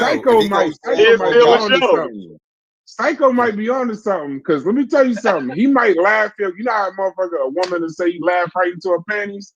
That motherfucker fuck around and laugh his way right into the motherfucking White House. Nigga, Trump won. Listen. Yeah. Trump won. Trump stop fucking around, because that sound like that could win. Trump was bullshitting. Listen, if you don't know when white people like playing jokes and gags. Most white people who vote, a lot of white people that voted for Barack the first time was probably fucking playing, yo. White people have a crazy sense of humor. Like, we think that everything is just calculated with them. No, yo, these white people, y'all never watched the show MTV. Y'all never grew up watching MTV, Jackass, and all of that. That's a lot of fucking white people, yo. You know what I mean? They are fucking jokey as a motherfucker. They No cap. They are some of the dumbest Right. individual on this planet. We be thinking And, motherfuckers doing this shit because they smart hold and on. they thinking about it, No, and we blame black people for not being is up on politics as other people. Go you ain't talk to nothing half to of do Trump with it. voters. Yo, Trump is that voters, is that Sabio? Trump The voters. one and Listen, only. Oh, when how they the put fuck? those Oh, we done cameras, fucked around and let hold on, Sabio check on this the out. table. When they put Shouts to you. when they put those cameras in a lot of those Trump voters' faces, all of America be fucking embarrassed. They don't know what the fuck they talking about, what the fuck going on. They don't know no issues. They just did it because it was Trump.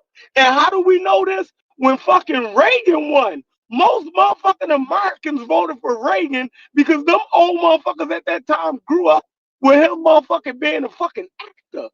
That's why they voted for his motherfucking ass. When motherfucking Schwarzenegger became governor of one of the richest states in the fucking country, do you think that shit was over politics? Fuck no. That nigga, I'll be back. That's what motherfuckers was voting for. The Schwarzenegger. fucking Terminator. So I yeah, Arnold Rock to win that Schwarzenegger. shit. Yeah, when you won when the governor became the governor, when the Terminator became the governor, it's over. Yeah. I knew Yeah, Y'all governor. be up politics. here Governor discussing always issues. gonna rock. Most people turned on Kamala because they didn't like her. Yeah, she's not Politics a Yeah, ain't I likable had didn't person. like. to She's have not a nothing to likable do with that person. shit. Yeah, motherfuckers turned on her because they ain't like her. Motherfuckers didn't pick sides over goofy shit. You feel me? Like that shit ain't, man, that shit don't be about politics half the fucking time. Because the best candidates don't even make it out the fucking primaries. Psycho. Think Yeah. Now, when we speak about this Kamala Harris shit, what is one of the first things I said about her and her policy towards black people in California? Isn't that one of the reasons why I said I wasn't going to support her? Yeah. hmm Yeah. I know the Her parents track thing. record. I know the parents and truancy thing was a big deal. Her track record. It ain't had nothing to do with who she sided with or none of that shit. that's Her you. track record. No, but that's you. You talking about one individual. There's motherfuckers all over the country don't even know what the hell you talking about. Because they ain't from California. They heard some shit about washing greens in the motherfucking tub and said, man, this bitch crazy. You feel me? So, That was nuts. so come on That now. was nuts. Yeah, He's in you know a what I mean? That's That was crazy to a lot of people. She ain't black, or she ain't black enough. Or yeah, man, all that shit went into it. You feel me? All I don't that think her shit went genetics into would it. have been as big of a problem if she'd have shown that she was actually culturally black. But saying you listened to Tupac when you was in college and washing greens in the tub and stuff, you don't even seem like you culturally black. So like, Bad writers. She had bad speech writers. You feel me? A lot yeah, of motherfuckers. Like if she just would have been herself. Yo, she went to a HBCU. She used to motherfucking date. What's that old black nigga name from California? what's called that had the TV show. No, that's The TV Martell Williams. No, yeah, Montel it was Williams. Yeah, Travis no. Smiley. She used to fuck with that. Yo, she enough black. It She was been around enough some of that dude shit. named Willie. You know he Right, black as hell. Willie something. You know what I mean? Oh, Yo, Willie Brown. Yeah, no, Willie yeah, Brown. yo, if she would have not listened to them motherfucking Democrats and just been her fucking self, she could have pulled the black shit off, yo. I don't know what they got her up there saying. They made her unrelatable to black people.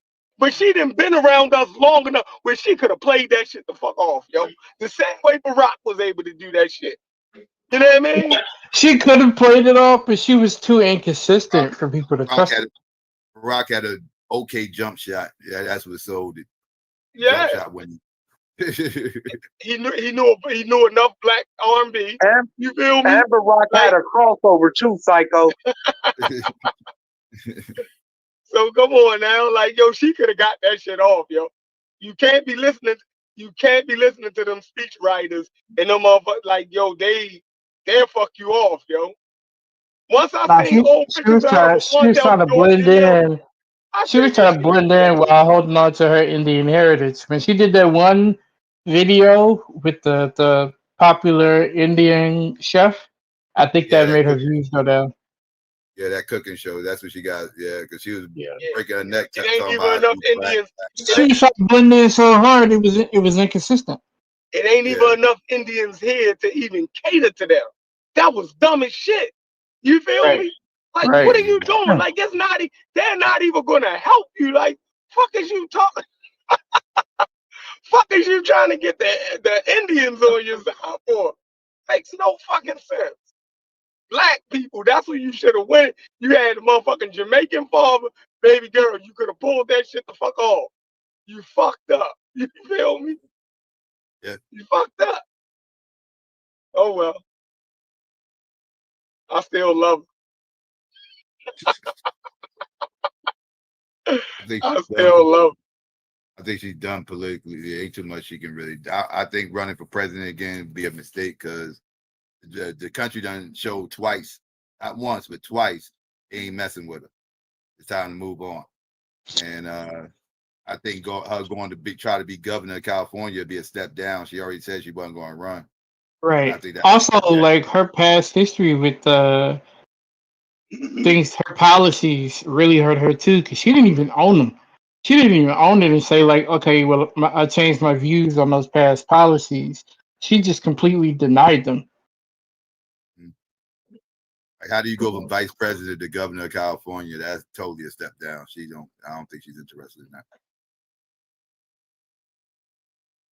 And governor of California is some serious shit though.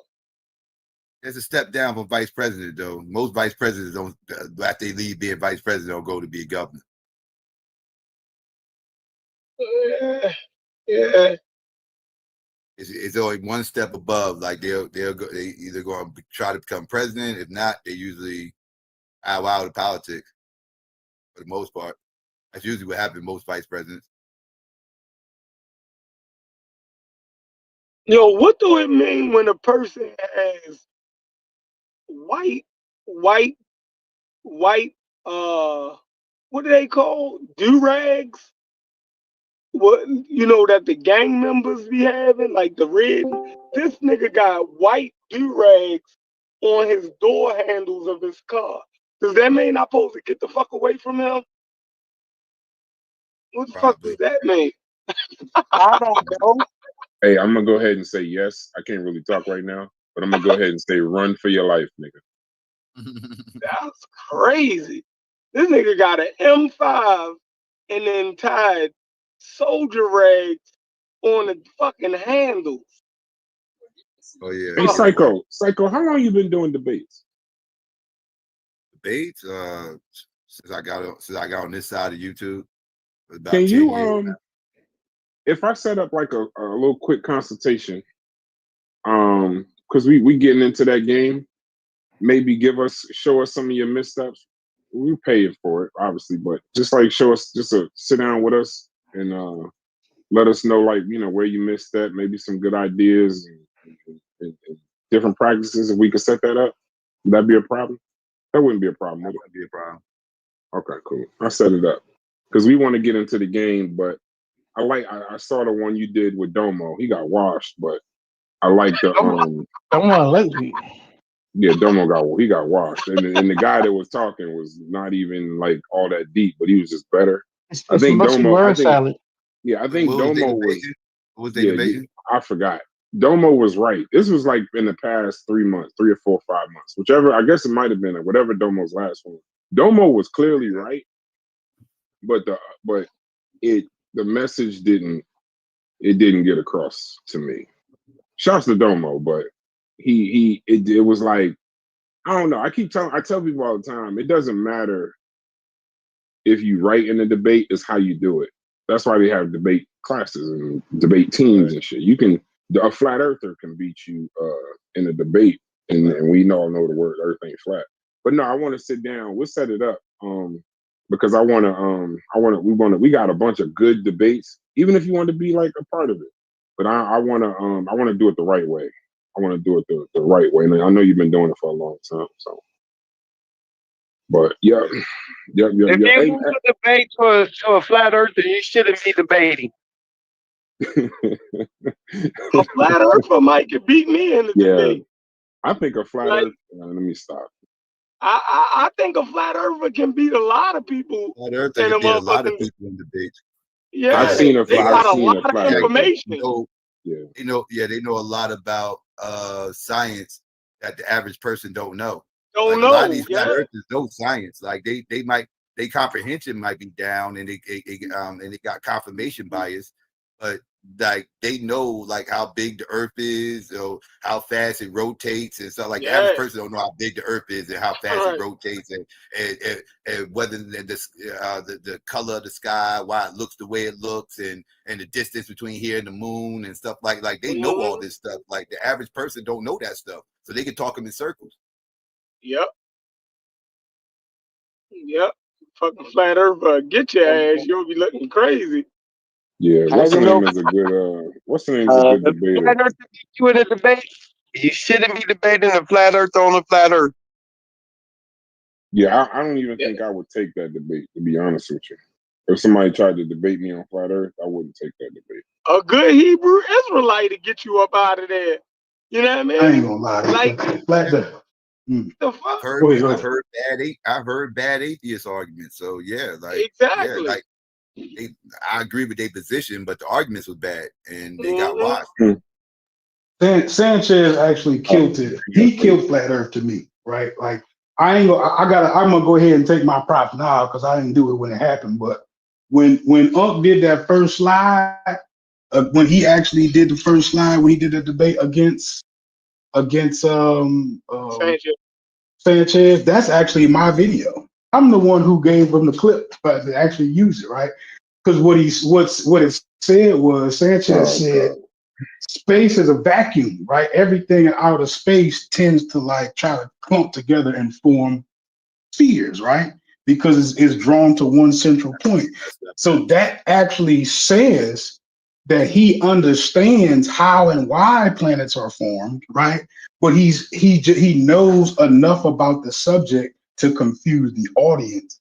That's exactly what that says, right? Because you can't understand the fact that you can't understand the fact that space wants to form spheres because of how it's the system that it's actually in, and then everything around Earth be a sphere and Earth not be a sphere, right? Like you can't. That's a contradiction, right there. Can I say something? Can I say something that you don't understand? What's that? You don't understand that by what you just said, you about to catch holy hell. That's all I'm gonna say to you. I'm gonna leave it there. You gonna catch hell. I'm just gonna say. I ain't gonna catch no hell. The man said. Oh, you talking about me taking credit for it? Don't say it. Yeah, just okay. So sometimes I can leave that part out, but yeah. So he actually said the vacuum thing too, because existing in a vacuum, like they immediately think of a vacuum cleaner and things pulling, sucking, and everything else. When living in a vacuum is just the absence of things, right? Like that's living in a vacuum. Correct. Yeah. That's how they confuse people, though, because they know people going to immediately go to a vacuum cleaner when they say vacuum. But they get right. So it's all just a playing on what people misunderstand, right? It don't have nothing to do with what's actual facts. Like that has to be what he's doing.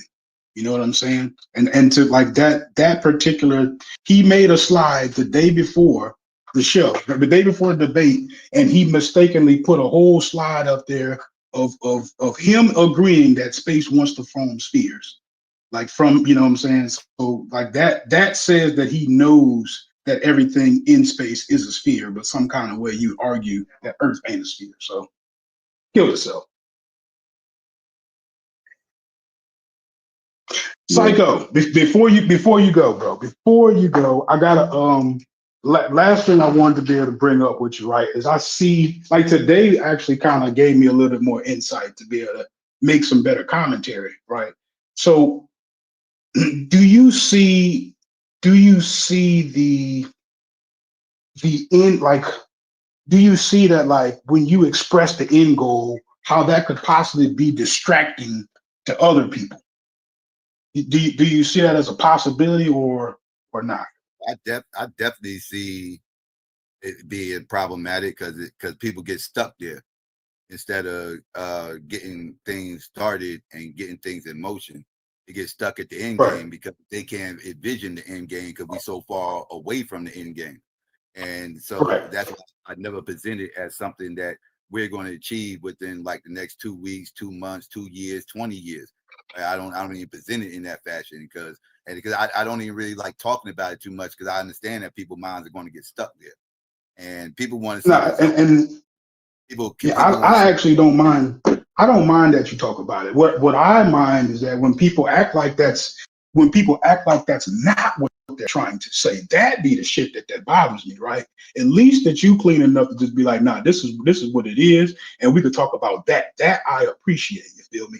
So I would say, just as a suggestion, and right or wrong, right? But when I hear people like begging to be led. And then in that process, it may not necessarily be necessary for you to tell them where you're leading them. Not saying that that you are leading them there. I mean, in your lifetime, you're not, right? That could be y'all's goal on the back end, but it doesn't benefit the average person to be focused on that, right? They need to be focused on other shit. You follow me? That's more of what I think. That's what I think I'm doing is streamlining people to the other shit. Focusing on your local community is the goal right now. That's the right now goal. Like, focus on your local community, right, and uplift them and try to get them focused on the right things and not have their heads stuck up in the clouds. So we actually can work with some tangible things, right? That's why I promote STEM, right? That's why I push back against all this ahistorical nonsense and everything else that got people chasing their tail for 30 years, trying to figure out who we really are and all this other stuff. That's why people spend more time doing anything, trying to figure out who we really are when we already know who we really are. They're trying to figure out who we ain't and who we should be. It ain't really who we really are. We know who we really are. We just don't like who we really are. So we try to make up an alternative. It's silly nonsense that it keeps us stagnated. Pray for if you pray or if you keep me in your thoughts or whatever y'all do. Minnesota had a mass shooting today. In Minneapolis, shooter opened fire with a rifle through the windows of a Catholic church in Minneapolis, struck children celebrating Mass during the first week of school, killing 2, wounding 17 people in Minneapolis. And then the shooter took himself out. Yeah, it was this morning. I'm looking at it now. Yeah, 8:30. Killed, 6 injured. I know Mujasi is out there, so I know it gets a little tough out there. Minnesota, man. It's a lot. It said 50 shots for 4. He let off 50 shots for 4 minutes. Dang. You got to be a real piece of trash to do something like that. Just unload for 5 minutes, dude. Yeah, 50 shots for 5 minutes. Two children were killed. 8 and 10 years old. Afterwards, did he leave a manifesto? Yeah, nah, he left. They're looking now, but he killed them. The children were shot as they were in the church pews celebrating Mass. Damn. The shooter was in his early 20s. He didn't have an extensive criminal history. He acted alone, and there are no other details. But it'll eventually come out some more information. When this first happened, they can't do too much. That means he was white too. Yeah. They ain't gonna give it to you right then immediately. I hate to bring the damper down, but this is a live show, so at least state that statement. But Psycho, I'm gonna get with you about that. If you free, we can do it towards the week. Well, this Labor Day weekend. We do it after Labor Day. No doubt. All right, so I'm about to get ready to get up out of here. I gotta go. Yeah, I'm about to get out of here too. Man, peace, Psycho, bro. No doubt. I'll talk together. Yep. Hey, what else y'all got before I shut down the chat? What else? Shouts to Sabio for joining the server. Shouts to you. Also, hey Mel, Mel, we trying to finish up this fantasy thing. What's going on, bro? Mel and Tuck. We literally just waiting on two people. We got Mel on the schedule for next Friday too. What Mel doing on this? What are you doing? He doing a show? Yeah, Mel said he's free to do a show on Friday. He's gonna do something about the burial practices in Egypt. Kind of like a indirect rebuttal to some of the stuff Joey's gonna say. Not be pointed at Joey, but it might overlap in some areas. Burial practices in Egypt, huh? Oh God! Thank you, Sabio. I appreciate you, bro. Yeah, Sabio. So yes, Sabio. I appreciate you, Sabio. Just cut these niggas up every What are time we they worried come. about? How ancient dead people bury dead people? I love it. Well, you know, we do actually make content, right? So we do have people who want to talk about Egypt. Okay, how about It's the conversation. how we bury our people today? I mean, Well, shit that you we do you today. got some time next week? Yeah, you talking to the right person though, Sabio. Logic This is talking about Egypt. Yeah, the Logic is really where you at. But hey, Logic, plug your show tonight. I'm pretty sure Sabio would love to hear the title of the show tonight. Because that'll be a direct contradiction. She said, Sabio know I don't mess with Egypt. That's probably why he's saying that. Yeah, but nah, so you hear the show that him and Joseph is doing tonight. You know what? And that'll be my final thought. I hit y'all up later. yeah, I got Joey coming on. He's gonna he has the narrative, right? He's got that narrative about Egypt being peaceful and all that kind of stuff. So we're gonna let him get his thoughts out, and then we're gonna rebuttal it. Huh? Yeah, I'm trying. So hear me out. Hear me out, right? Our main thing is having an environment for people to be able to say what they gotta say, right? He let them say what he gotta say, and then we'll deal with what he said and be done with it, right? That's what the whole purpose is. It's not to be like we're an Egypt channel. No, we're definitely not doing that. He's a person who makes content. He has a channel. So he's gonna come and present his stuff, and then we'll just deal with it. That's all. We're just making content, bro. We ain't no Egypt goddamn destination. Oh, I got That's you. all. I got you. I'm not thinking it was no Egypt destination. It's just You know if it got me in there, you know I ain't gonna just be no Egyptaholic like that. I'm definitely not doing that. That's a wrap. Yeah, I don't like. I still like. I understand that it was a great civilization. They built pyramids and sphinxes and shit that people don't understand how they built, or they don't know why they built it, or whatever the fascination with them is. But damn, for it already. Shit, it's the whole world.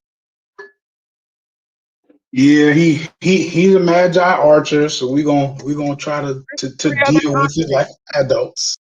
There's 53 other countries on the continent of Africa. How those just get overlooked for Egypt? They don't got the appeal that Egypt got. Egypt got the mystique. The mystique of what?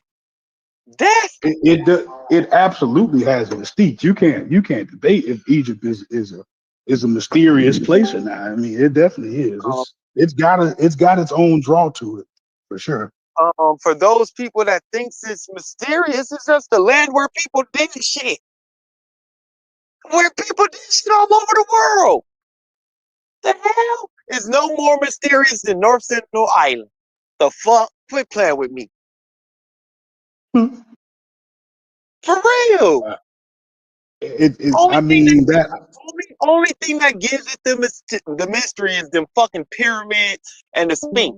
If the pyramid and the Sphinx was in Antarctica, would nobody give a fuck about it? And you're absolutely right. I'm not disputing that. You're 100% right. Wouldn't nobody care if it wasn't for the pyramid? Matter of fact, you got to say the pyramid and the writing. If they ain't have all them elements and all of that, wouldn't